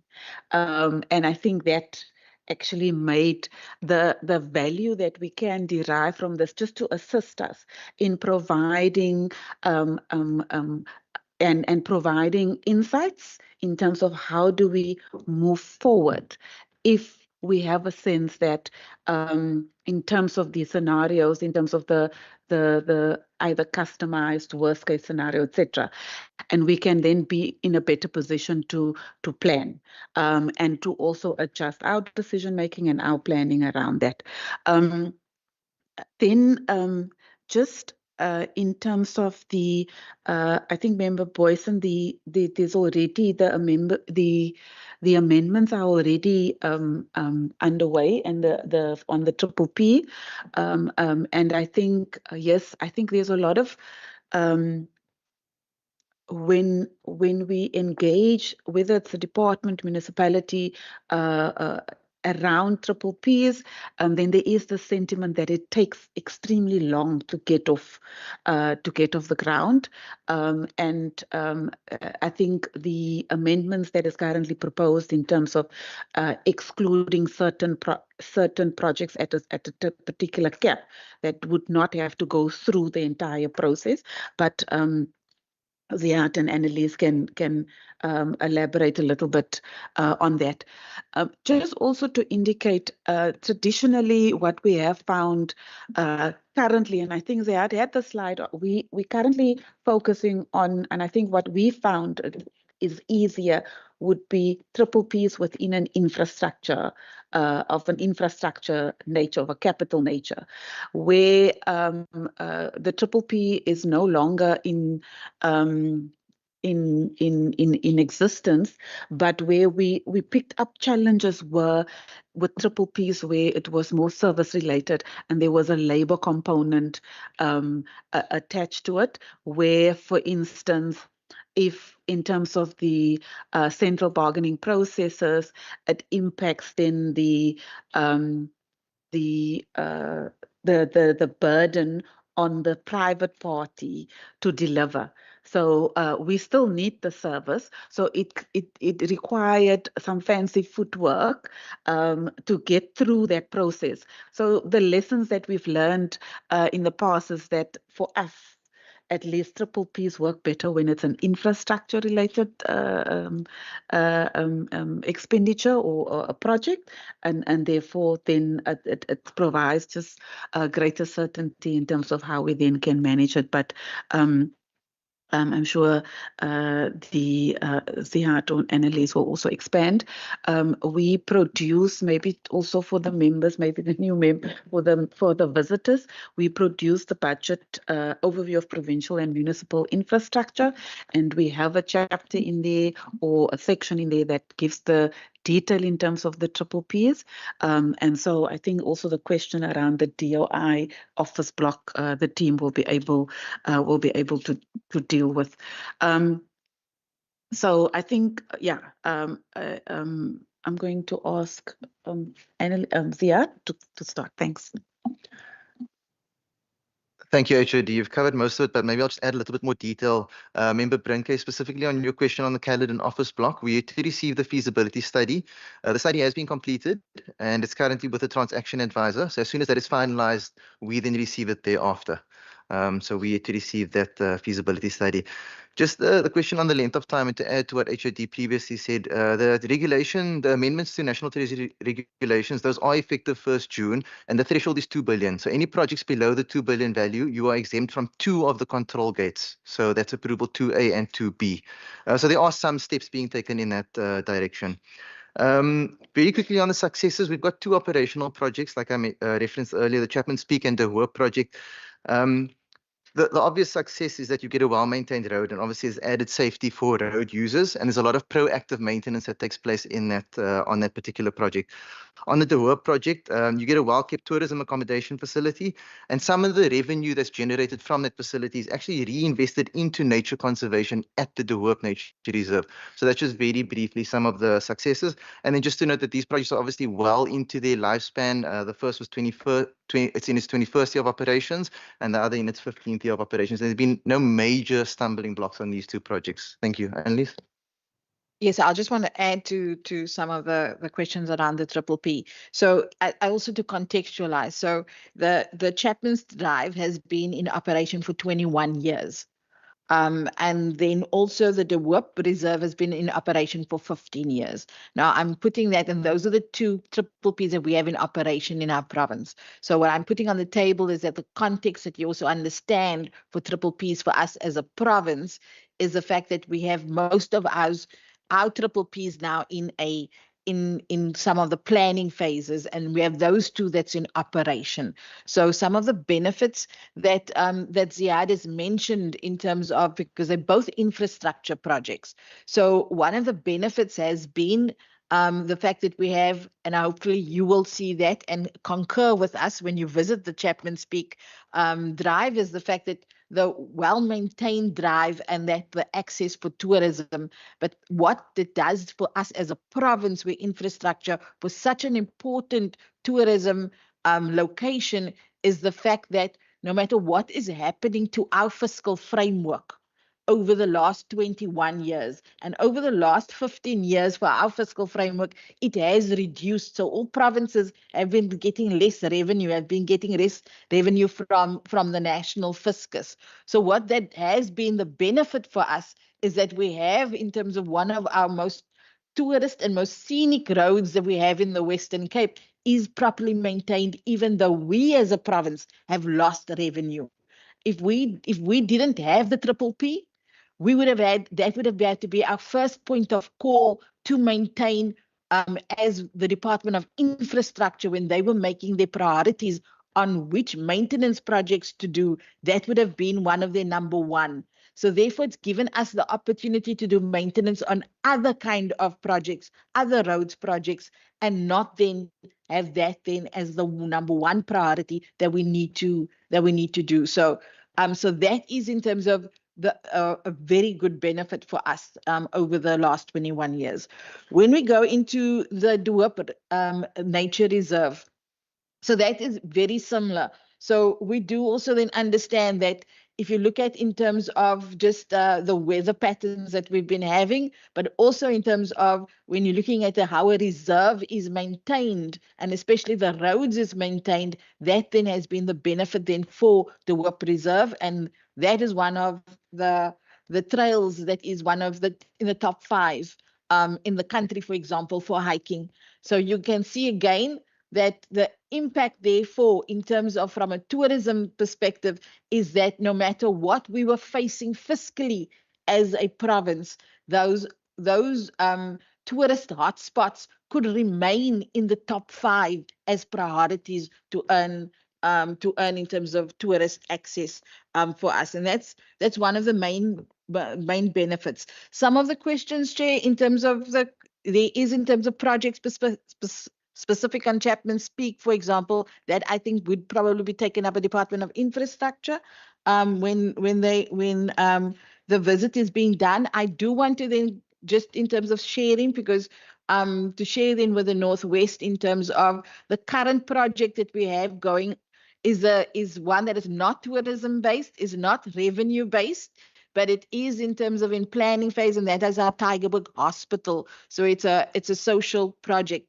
So what we are then doing as part of understanding that the capacity within the department, for example, of health will not always be there. And that's one of the reasons within capacity municipalities and the departments that is also the stumbling block for triple Ps in terms of the kind of skills that you require. So what we're doing in that project in terms of part of an evaluation, because an evaluation cannot only be done in terms of from one party. We have in terms of a committee that has been formed on that partnership, on that triple P project itself, where we actually have the expertise, not only of the department as the driver of the project. The provincial treasury is in terms of one of the committee members, and our role there is in terms of, besides overall oversight, our role there is in terms of also in terms of what the regulations say our role is, but then what we have done further in this project as the provincial treasury, we have then assisted the department to access some other capabilities in terms of supply chain management expertise, but also in terms of modeling expertise that's also required in your feasibility and your pre-feasibility stage. And so we have then partnered, for example, with the World Bank. And so that is in terms of what the Treasury then also brings to part of the evaluation, where we also have then a third-party evaluations that is done, and not then is done internally between the department and the provincial treasury. So, and then in terms of the triple P project, in terms of when it is at, like it is saying now, it is at committee stage in this integrated committee that is formalized, is the fact that every aspect of the project then is managed by this integrated team. So it's not only by the department, but it's also then by the treasury, by our World Bank in terms of expertise, but then we also financing expertise, but we also then have access the National Treasury through GTAC, that they also then on the project, because what we found is that the capacity within the department is not only there, but the time that it takes to drive the project sometimes is also not within the department, and therefore you'll have a project manager, but the project manager, the committee sets up access to all the different avenues that the project might require and brings it into this committee. This is a model we've used also with COVID, for example, in the province, in that when we have all the expertise that's already identified in this committee, then it's not for the department to go and access this one by one.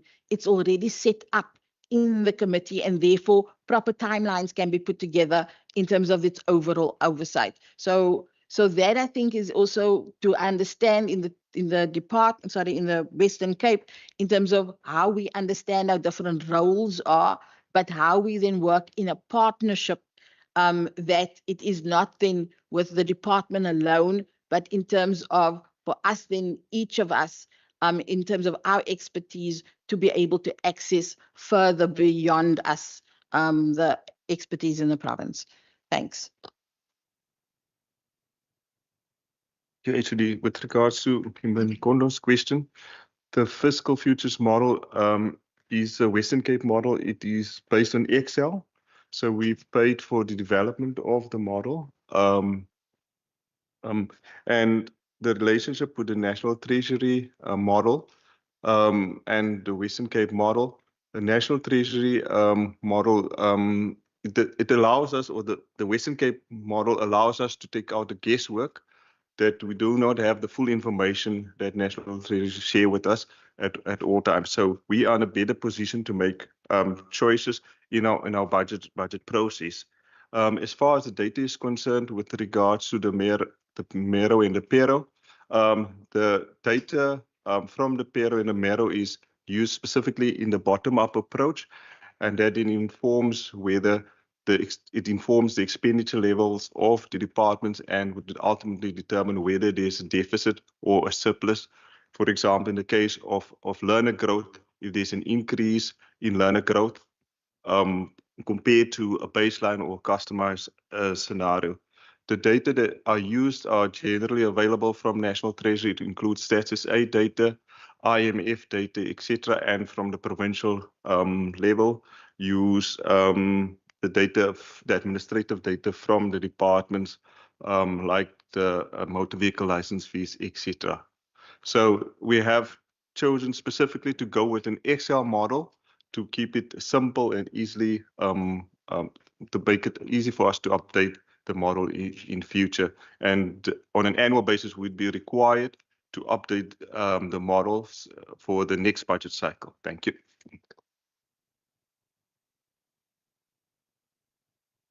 Thank you so much. I just want to confirm if that concludes the first round.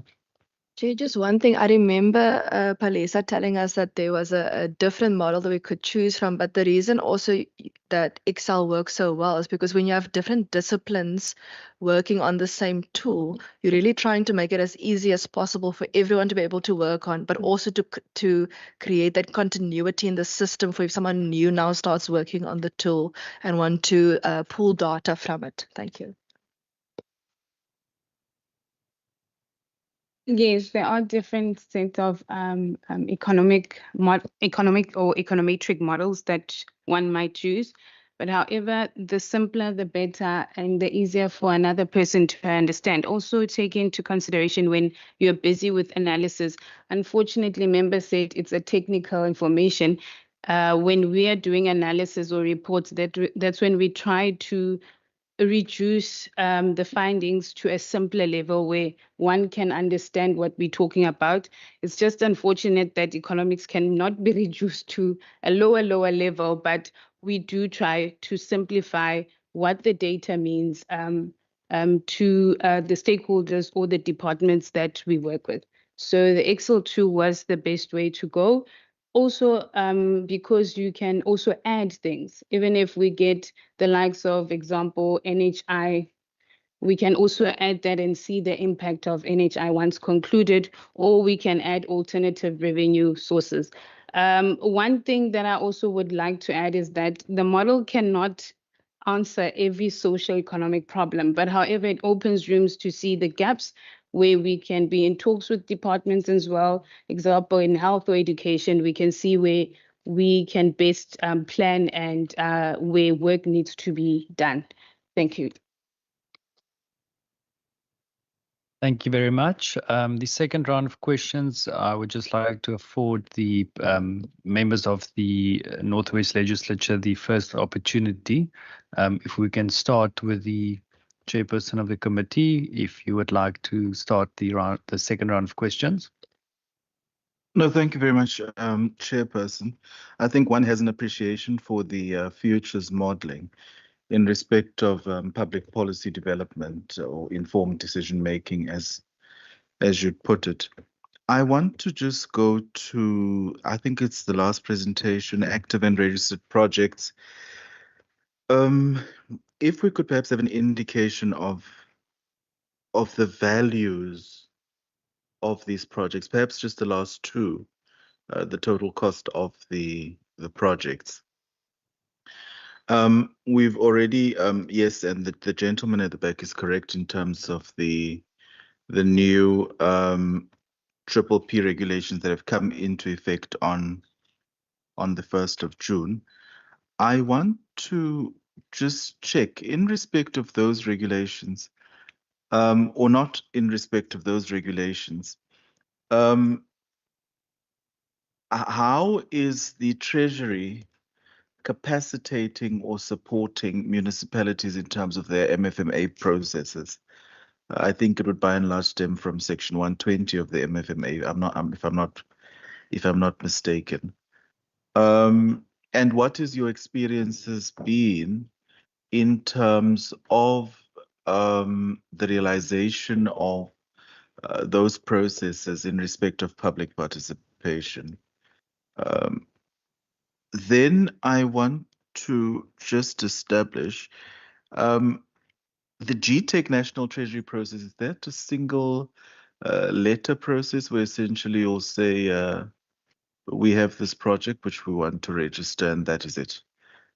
I don't understand what that process entails. If you can perhaps speak to us about that.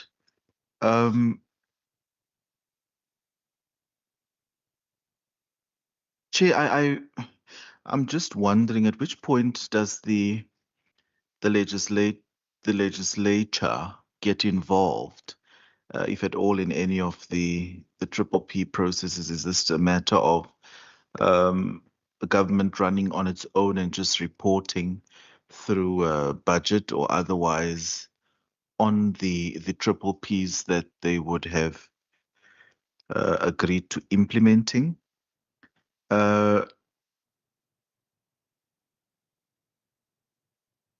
I think I have an appreciation for the fact that this is in terms of the segregation and the role of the oversight role of the provincial treasury, that this is not a treasury initiated process because it would create some or another form of conflict, especially in respect of the new regulations. I think they allow for the provincial treasury to do the approval up to 2 billion. I'm not sure. I can just be guided on that.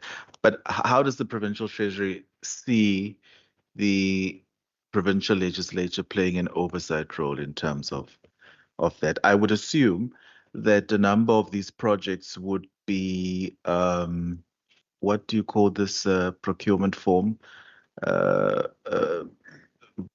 Initiated by the developer, a single source.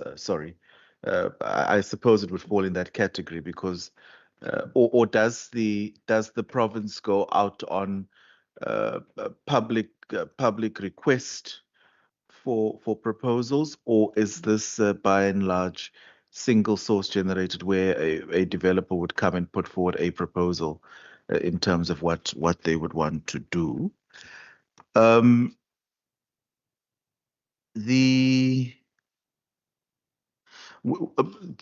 difference between, well, it may not necessarily be a difference. Our municipalities are generally challenged in terms of own revenue. The province is also significantly challenged in terms of own revenue. I think we're sitting at about 3.3%. How does the provincial treasury then create that buffer in terms of support to municipalities to make or aid? I'm struggling to get the correct word, in order to make the transaction viable in support of the initiative.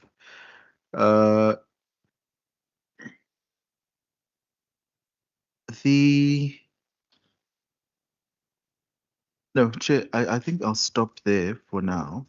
If there's anything else, I'll just come back again. Thanks. Over to you, member. No, thanks very much, Chair, and let me appreciate all the presentations that has been put before us, because we are here on a benchmark as the Northwest Provincial Legislature. Chair, I'm intrigued by your ABF framework that actually allows you to bridge the gap in terms of your other mechanisms, the sources, or for a lack of a better word, the sources of funding in responding to high impact projects. But I want to check maybe from provincial treasury side, how do you deal with incomplete projects? Where you've had maybe projects in the previous, especially in maybe 4th, 3rd administrations. How does that actually get to bridge that gap? and especially in a local sphere of government? How do you support municipalities in that respect from your ABF framework, your planning cycle to the execution of the project, or where the project needs to be funded? How do you get to do that? But also one is interested. I think my colleague has raised an issue on the oversight from an oversight point of view, because remember also a provincial treasurer, you are like a resource for your committee on finance, because in terms of your expenditure performance, you're monitoring in terms of the planning, and how does it work with your ABF framework? Because you get all your departments, actually interdepartmental planning, well streamlined in terms of ensuring that you complement or you have a seamless approach. Of course, your strategic framework will be able to guide that, and then your division of your province. But from an oversight point of view, from a portfolio committee point of view as well, Chair, how do you interface your oversight function with what a provincial treasurer would have actually tabled in terms of progress, in terms of your performance, in terms of the impact? How does it work? On the triple P, it's quite an insightful and exciting. I was talking to my colleague about the initiatives and also how you approach your triple P projects. But I want to check, how do you get to interface with your corporate social investments from a context of your triple P? How do you interface with your corporate social investment, your social labor plans as well? Because maybe just to set an example for you, especially within the mining sector, you have social labor plans that are signed, because we are also like Deputy Speaker was saying, that we are a platinum province. Where social labor plans are signed. There are commitments that have been made linked, of course, with the local municipalities. And once that is done, but there's no actually there's no impact in terms of the commitments that they've made. How is that being monitored from your provincial treasurer point of view, especially if you have because considerations are being made in terms of interfacing your corporate social investment as well as your social labor plans within the framework or the regulatory framework of your triple P. And one is also interested from an oversight point of view. The finance committee chair, I think if I'm correct, you'll correct me as you give clarity. How do we work or interface your role of oversight, monitoring, and impact thereof with your committee? I know that I'm not sure that it's infrastructure or it's economic development in whatever, because you also have this division of driving growth and development in your context of your priorities as a province. One is, it's also interested to check on how do you approach your oversight role in terms of that with other affected committees in respect of your triple P oversight function. No, thanks, Chair, but this is quite interesting presentation that that's been put before us. Thank you. Thank you, member. More questions? The last two members. Thank you, Chair. Chair, let me also appreciate the presentation. I want to check the framework, the ABF framework and the fiscal future model. How do they address issues of UIF and W and ensure that they do not reoccur? And also, I want to check how does the ABF give support to municipalities that are struggling with managing their finances and ultimately delivering services? So how do you maneuver in that? also taking into consideration the highlight of, and also taking into, sorry. Also taking into consideration that your population is growing and you have budget cuts. So how do you maneuver in that aspect? And my colleagues have touched in the issue of oversight in the legislature particularly, but I want to emphasize or to check on public participation, particularly as we know that is the cornerstone of good governance. How do you ensure that you involve communities in all the plans that you have? Thank you. Thank you very much. Last question, member at the back for this round. Thank you very much, Chair. I want to say it's a pity our provincial treasury isn't here as well. I would have loved them to be here with the current modeling that they use to see this model. So that might be something that I hope it's not our first and last visit. I hope we're going to see each other regularly. But okay, our problem in Northwest is that on a macro and a microeconomic level, we are weakening or declining on a year-to-year basis, while our joblessness, especially amongst the youth, is currently the highest in the country.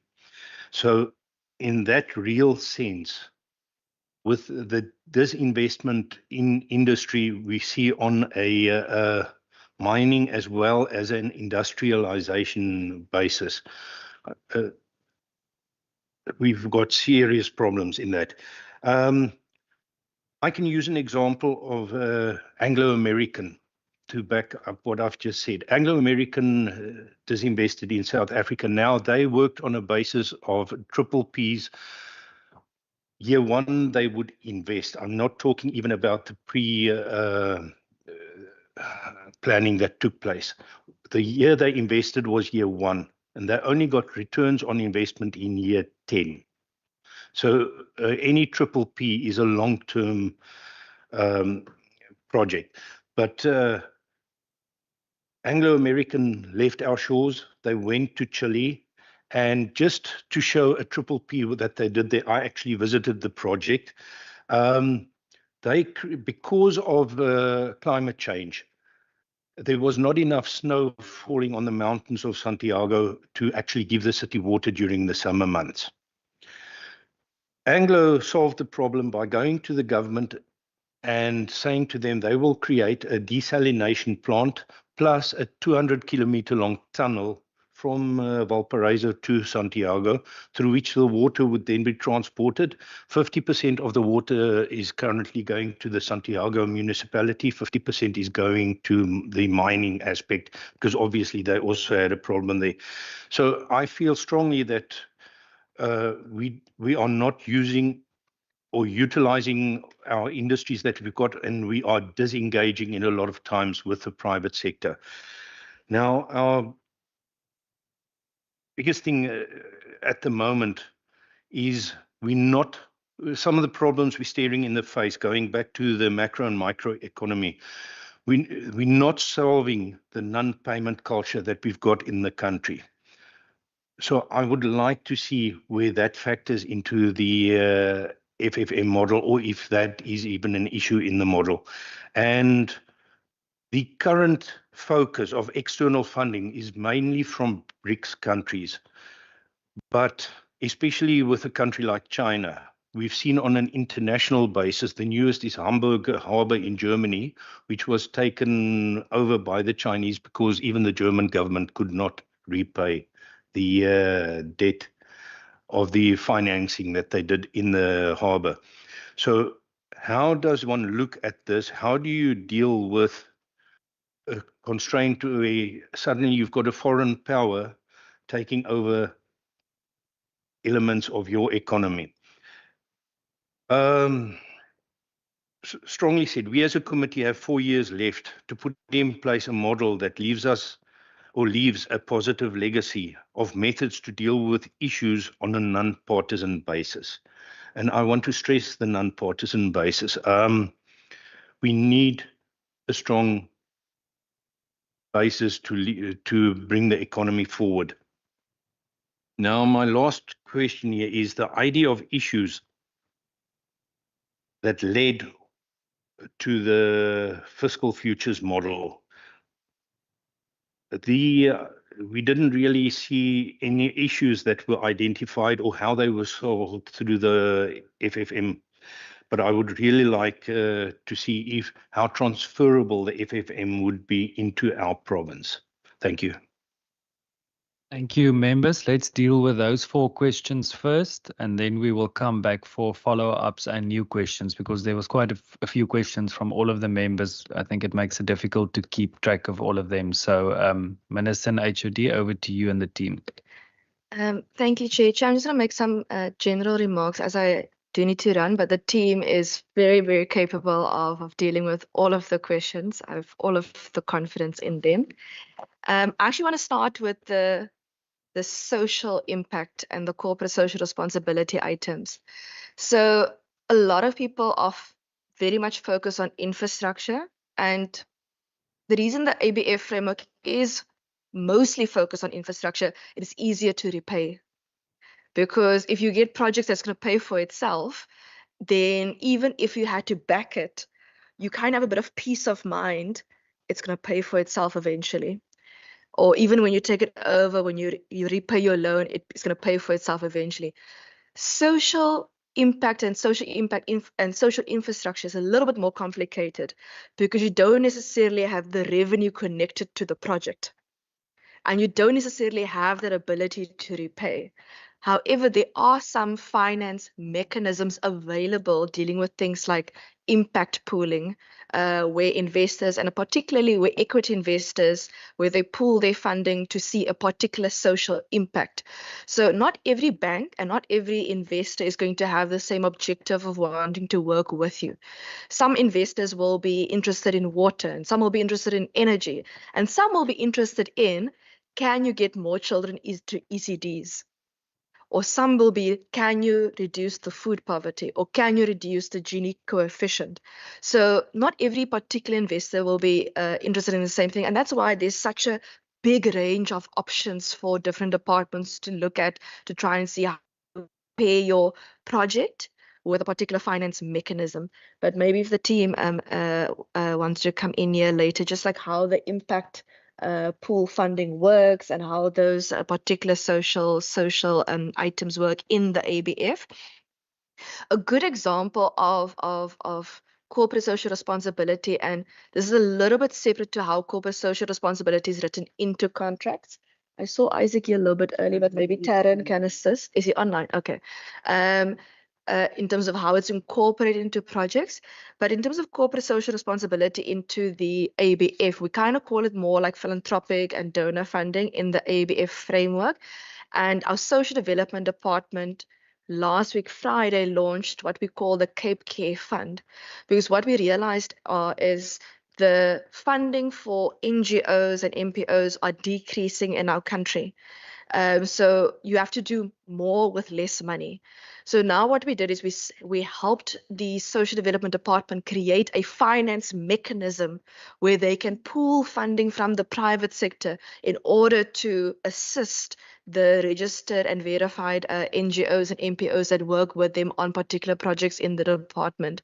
And in that way, you actually you're mobilizing additional private sector funding. So that is a form of a finance mechanism in order to create or generate new or revenue. But that's, for example, just one mechanism in this regard.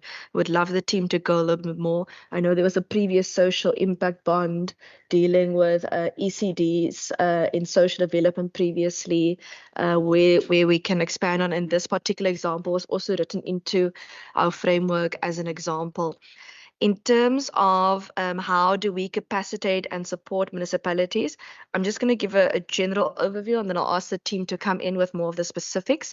Where, for example, we have a financial capability grant where municipalities can apply for funding from Treasury for different projects. So we have a lot of municipalities that get funding for water projects and energy projects, long-term financial planning projects. Sometimes it's something simple, like for example, maybe they just want to update the indigent register, but they don't have the system isn't correct. Or sometimes they want to work on the procurement system, but they don't necessarily have that extra funding to update their system. So it's those type of things where we look at, okay, is this project going to help you with long-term financial sustainability?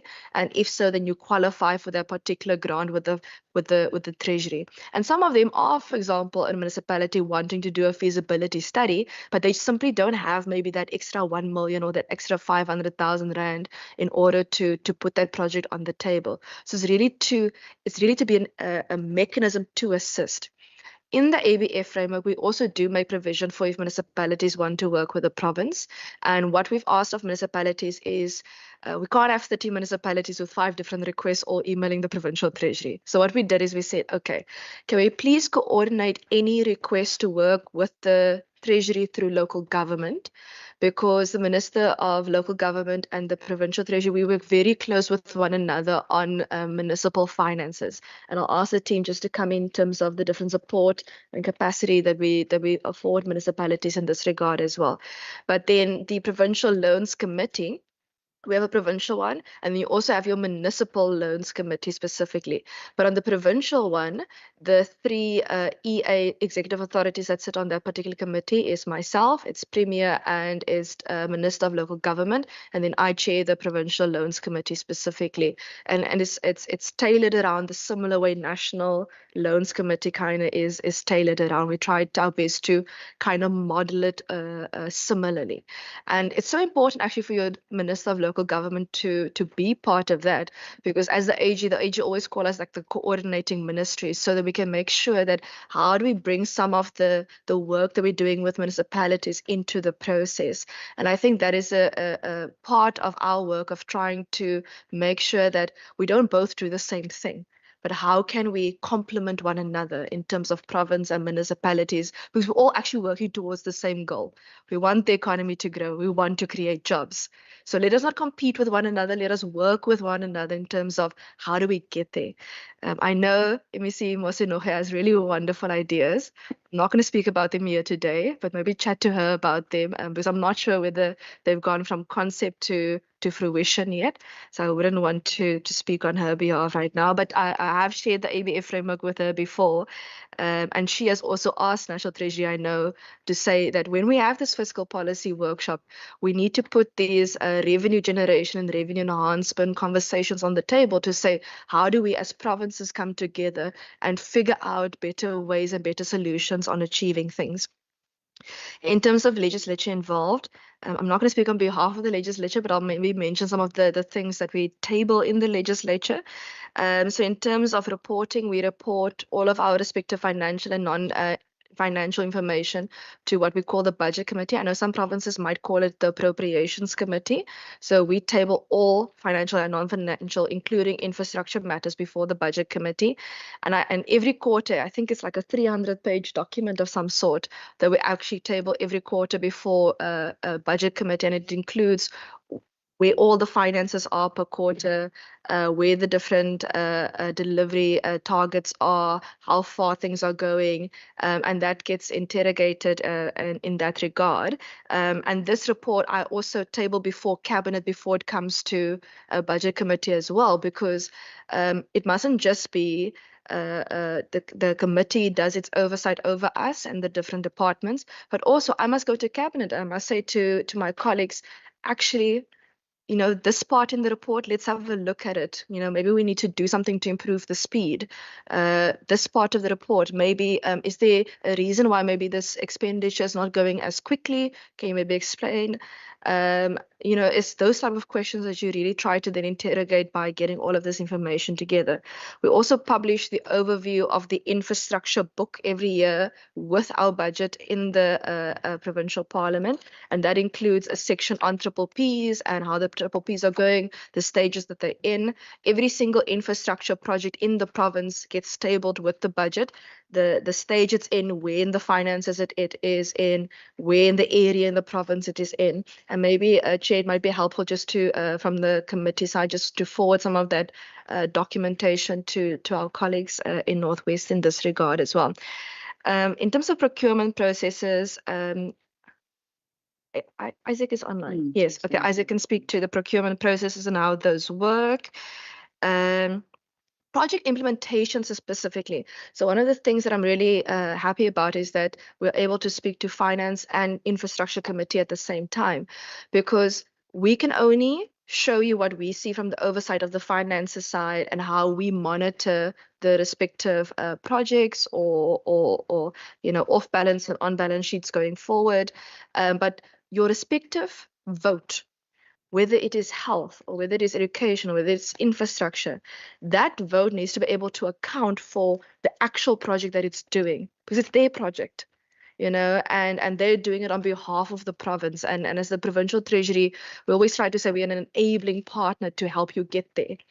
So they must be able to come to their respective committees as well to say, what are you doing? How are you doing it? Can we go on oversight to see how far is the project, or if the project is done, can we go see what is the impact on the ground on the project? And then a committee should be able to interrogate those items.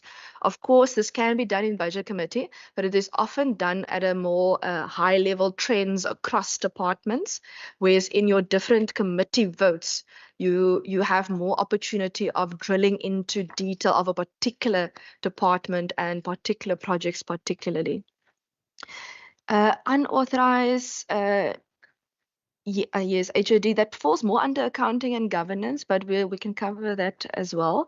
In terms of budget cuts, I didn't get the full question on budget cuts, but I'll just speak generally quickly on the this part of the fiscal futures model is really to see that as much as you don't always know what's going to happen in the future, you try your best to try and see what might happen.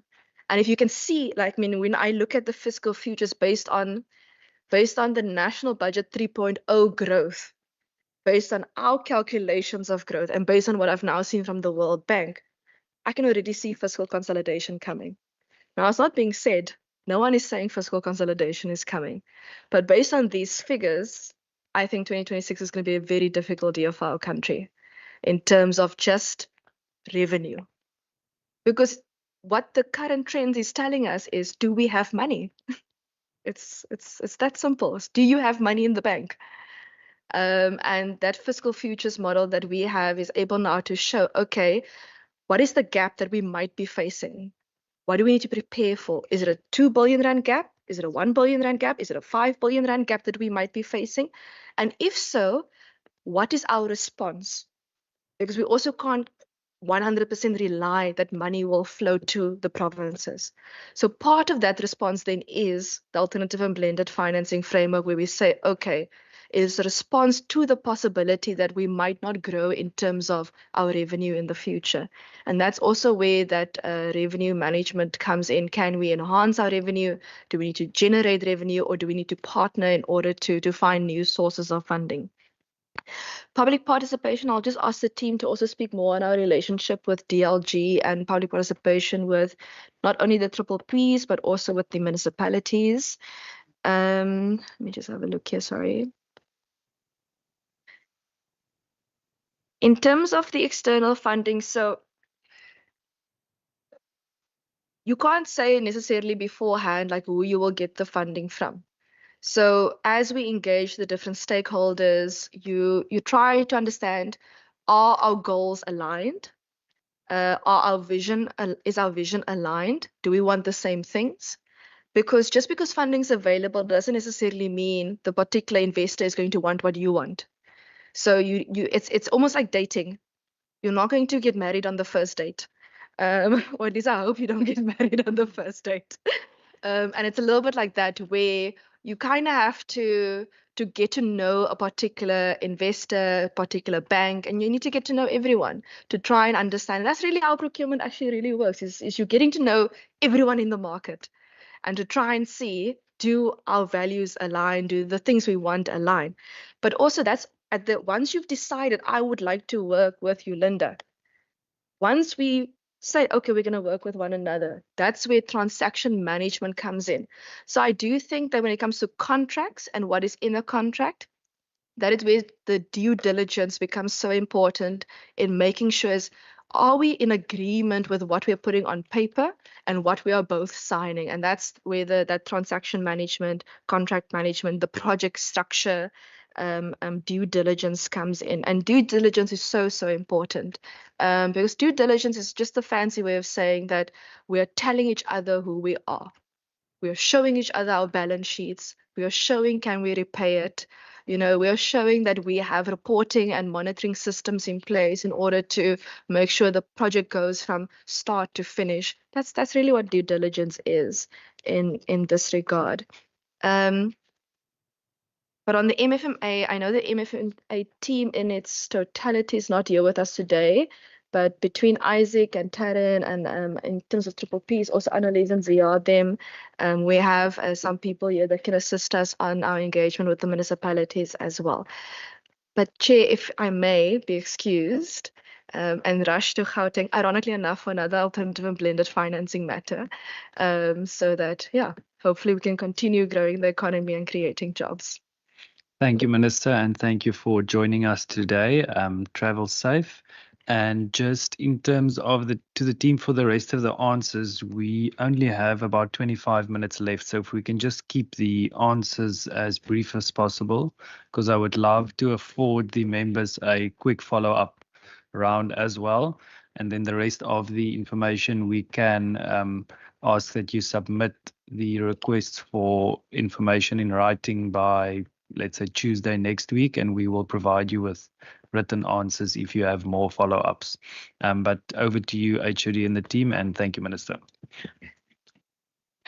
Thank you, Chair. I'm going to just provide an overview because I think a lot of the questions as it relates to municipalities, I just need to provide the context that the Western Cape Provincial Treasury find itself in relation to other departments in the space.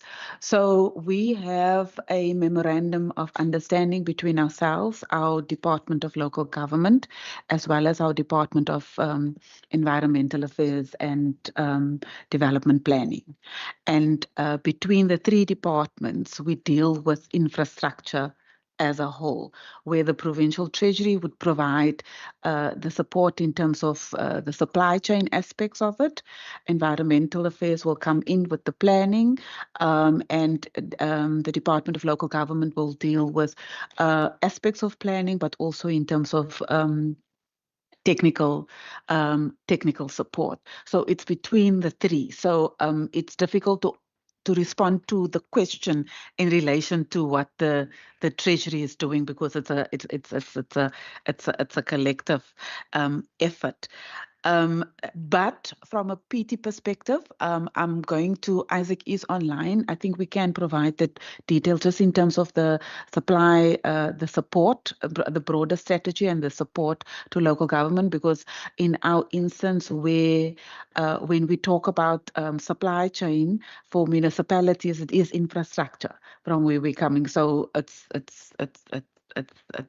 very much aligned with what we are doing in that space.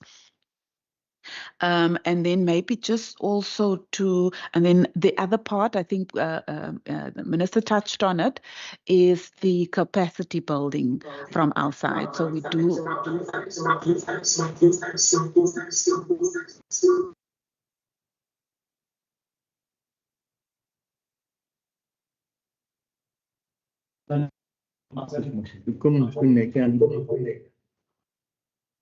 Can those... Okay. Apologies, HOD. Can we try again? Thank you, Chair. Isaac is online, and I think he's going to cover quite a bit on the our support to municipalities in relation to supply chain, which in the main is around infrastructure, and then we collaborate with our sister departments in terms of providing that full package, and then we also then come in with capacity building, as well as then our traditional role in terms of expenditure and looking at what is happening on the expenditure side. We are in process of expanding our infrastructure unit at the moment, but also to look at more detail in terms of the other department that I've left out in the equation with the Premier's announcement in terms of refresh is also our Department of Infrastructure. So our Department of Infrastructure starts with both municipal infrastructure as well as provincial infrastructure. So it's, I think, the detail these departments would be able to provide in terms of their specific roles, but we will deal with the supply chain aspects. There was a question from the member around the UIF&W and the fiscal futures project. I'm going to the fiscal futures, but let me just talk to UIF&W in our context. And I have our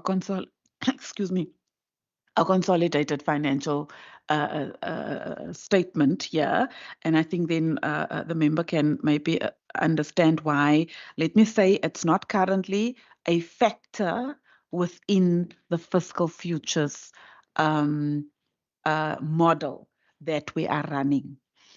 I'm going to quote the numbers from the 2024-25 financial 23-24 financial year, and I'm going to explain the movement in terms of from a provincial perspective now, from irregular and fruitless and wasteful expenditure, and why it's not a big feature for us in our fiscal futures model.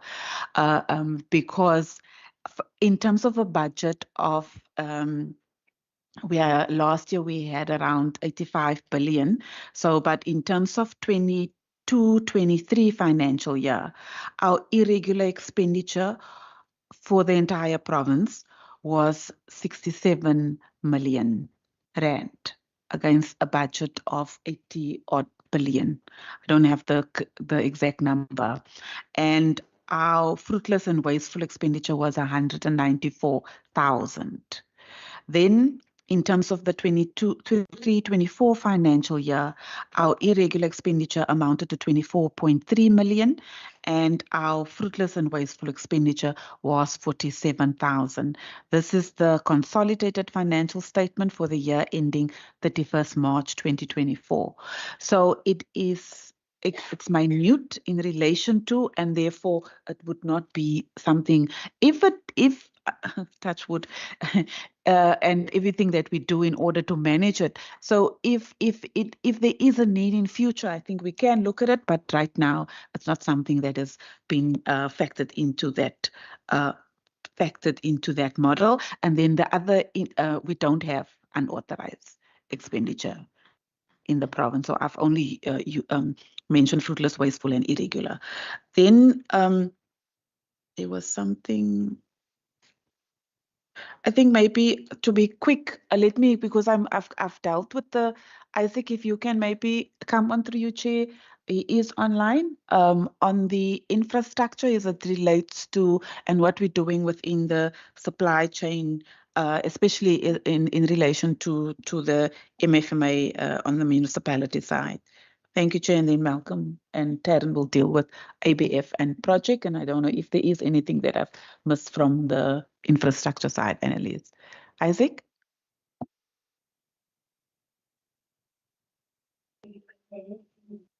Hello, can you hear me?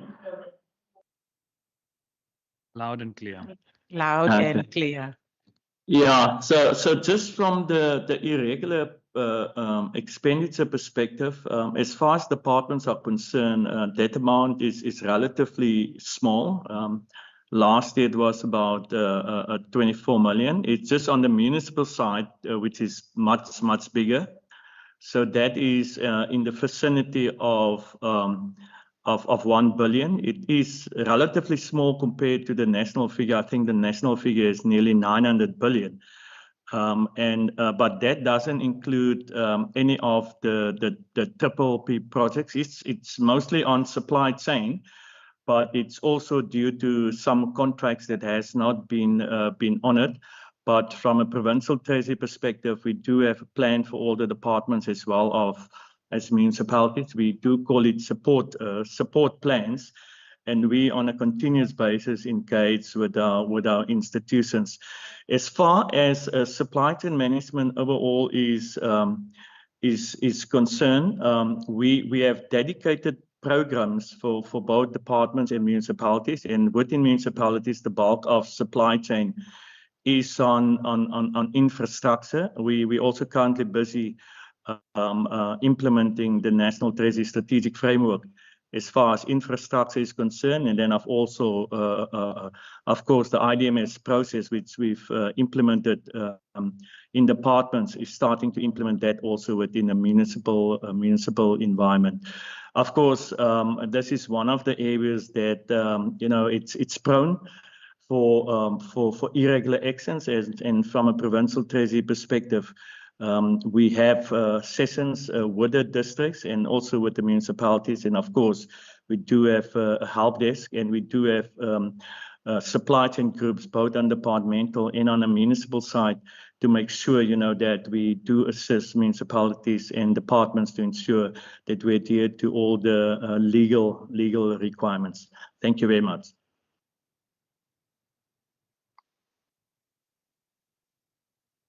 Thank you. Just with regards to municipal revenue, unlike province, municipalities got substantial revenue powers. So what we do is through our annual budget assessments, we call it the strategic integrated municipal budget engagements. We assess the credibility of the municipalities and some assumptions in terms of the revenue numbers. And then when we engage with them and highlight where there's areas of concern, and then we monitor that also throughout the financial year through our IYM processes, which is very robust. And where there are concerns, then we would engage with the municipalities again by either issuing a letter or through a visit and say these are particular concern and it needs to be addressed. Where municipalities have got a specific capacity challenge, like for example, development of a policy, we provide support through our Western Cape Financial Management Support Grant. And we also then communicate via our various circulars and our CFO forums. We've also established at the municipal level a local government fiscal futures group. And one of the areas which we are now focusing on is to prepare municipalities for the rollout of developmental charges, which is a new, not the newest source, but the act is about to take effect soon. So we're preparing municipalities so that they can get as much revenue from that source to invest in infrastructure. Thank you. So just in terms of some of the ABF questions, just in terms of our general approach, at this point, we do not have any on-balance sheet projects at play. So right now as a province, we do not have any debt recorded. And then with regards to our approach going forward, we're really trying to also respond to what the market needs are. And the on-balance sheet projects are largely in terms of our initial engagements required in terms of catalytic projects, strategic projects that's going to yield positive economic and socio-economic outcomes. And then also have, as my minister was saying, the potential for revenue raising capacity. So there will be particular criteria that we apply as a provincial treasury in terms of also looking at the financial credibility and status of our departments, which at this point is firmly intact, but also the need to have a secure revenue source in order to service the debt. Then with regards to, my minister was also mentioning our off-balance sheet projects that we have, and an example that she mentioned was the one that is currently led by the Department of Social Development, and that is done in partnership with the Impact Bond Innovation Fund, as well as the Bertha Center, and it's done in terms of an implementation from a somewhat of a triple P type of model, and doing and incurring match funding. So it's really targeting ECD and positive outcomes in vulnerable communities, in particular Atlantis and Delft. But that has been and has already yielded successful outcomes to date. But it's a process that we're really monitoring and interested in terms of our own learnings and what we can take forward, particularly from the off-balance sheet projects. Thank you, HOD. Thank you, HOT. Just a couple of things on the Triple P. There was a specific question around the total cost of the projects. For the Chapman's Peak Drive project, at the inception in 2003, the project cost was 450 million, and for the De Hoop project, it was 40 million. And I think the detail around that's obviously best unpacked with the contracting parties. Regarding registration, there was a specific question around how that takes place. Very simply, there's a letter from the public partner that goes to GTEC and the National Treasury, and it gives a brief summary of the project and it requests registration. And then just to note that obviously our first involvement only takes place upon receipt of the feasibility study. The last one around public participation, very, very briefly, there are mechanisms prescribed for the municipal space where the project is presented to the community, and the focus is on the needs analysis and the delivery mechanism. And the specific mechanism for this is there's 2 requests for written feedback, and then there's 3 meetings that follows that, 1 for the general public and then 2 for organized labor. So there are prescribed processes for that. Thank you. Chair, I just want to add maybe a base link to Ziad's last point, and to go back to the Caledon office block in feasibility study. The needs and option analysis has been completed. So that part of the process has been completed in terms of the information that we have. Thanks, Chair. Thank you, HOD, and to the team. Members, we have exactly 9 minutes left of this meeting, and the bus is leaving at 12:15. Member Brankhuis, is that a new question or? Yes, thank you very much, Chair. With your indulgence, Chair, I've invited my constituency. They come very far from the Kills River area. With your indulgence, if it's possible to give them also opportunity, considering they took from their work time from their work, and they've come all the way to the provincial parliament to also engage with the committee and with the department. I'm sure some of them would like to maybe ask a question or give a comment. With your indulgence, Chair. Thank you.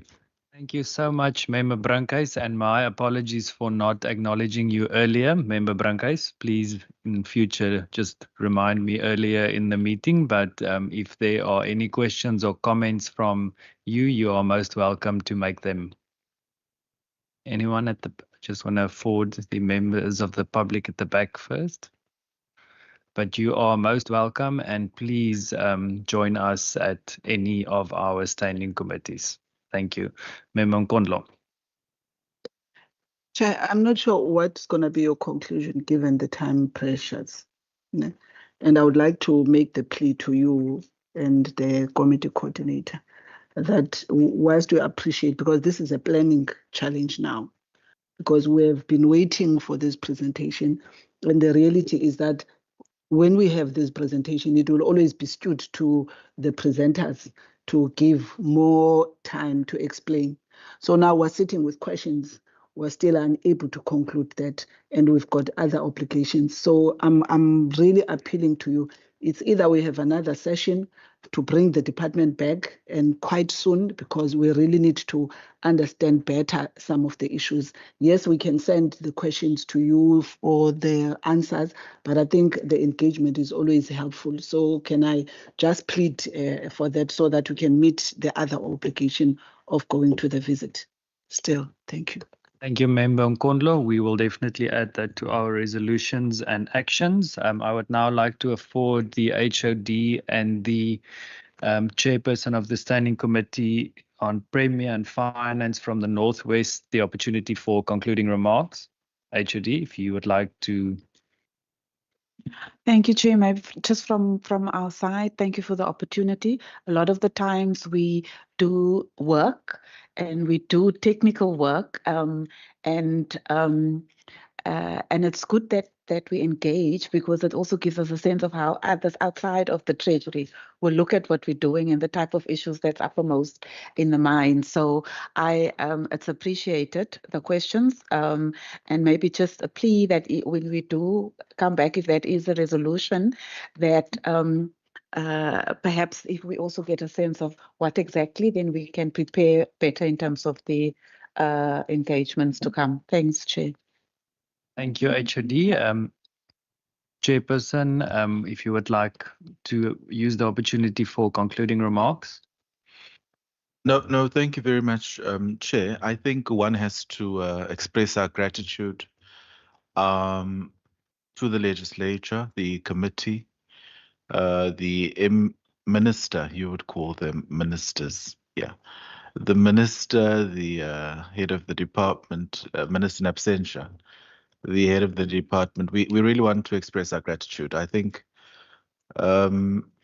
there's so much to learn in the public space, and there's so much room for development. We probably have a green field in terms of private sector opportunity, and may probably just need the correct policy development to unleash that potential. So we really are grateful for your exposure and the time that you took out to spend and to enlighten us in terms of the work that you're doing. So from our side, thank you very much. Thank you very much. Members, just in terms of the resolutions and the actions, I would just like to now ask for any further resolutions or actions. I have indicated earlier that the Northwest delegation should please provide your follow-ups or new questions in writing to the procedural officer, and we will get that information to you. And then in terms, we have recorded what Member Nkondlo requested. I think we can certainly do a follow-up session with a bigger time slot that will actually allow for more in-depth discussions on the presentations. And the procedural officer, you have captured some of the resolutions, Member Nkondlo's. And then any further requests for informations, resolutions, or actions from the committee? Do we send those to the committee coordinator? That's perfectly fine. Thank you, Member Nkondlo. Members, that brings us to the end of today's meeting. Thank you so much to the members of the public that joined, to the HOD, the Provincial Treasury, and all of the, also the support staff officials from the Northwest Provincial Legislature. We really do appreciate your support. Members, just some administrative issues. The bus is leaving at 12:15, and there is some refreshments in the members' dining room where we met this morning. I would just like to check with the media team in terms of the picture. Is it just for the, I'm not sure, for the members, just the members, WCPP and Northwest Legislature, just to quickly stay behind for a picture? And then we will meet at 12:15. This meeting is now adjourned. Thank you. Thank you, Chair.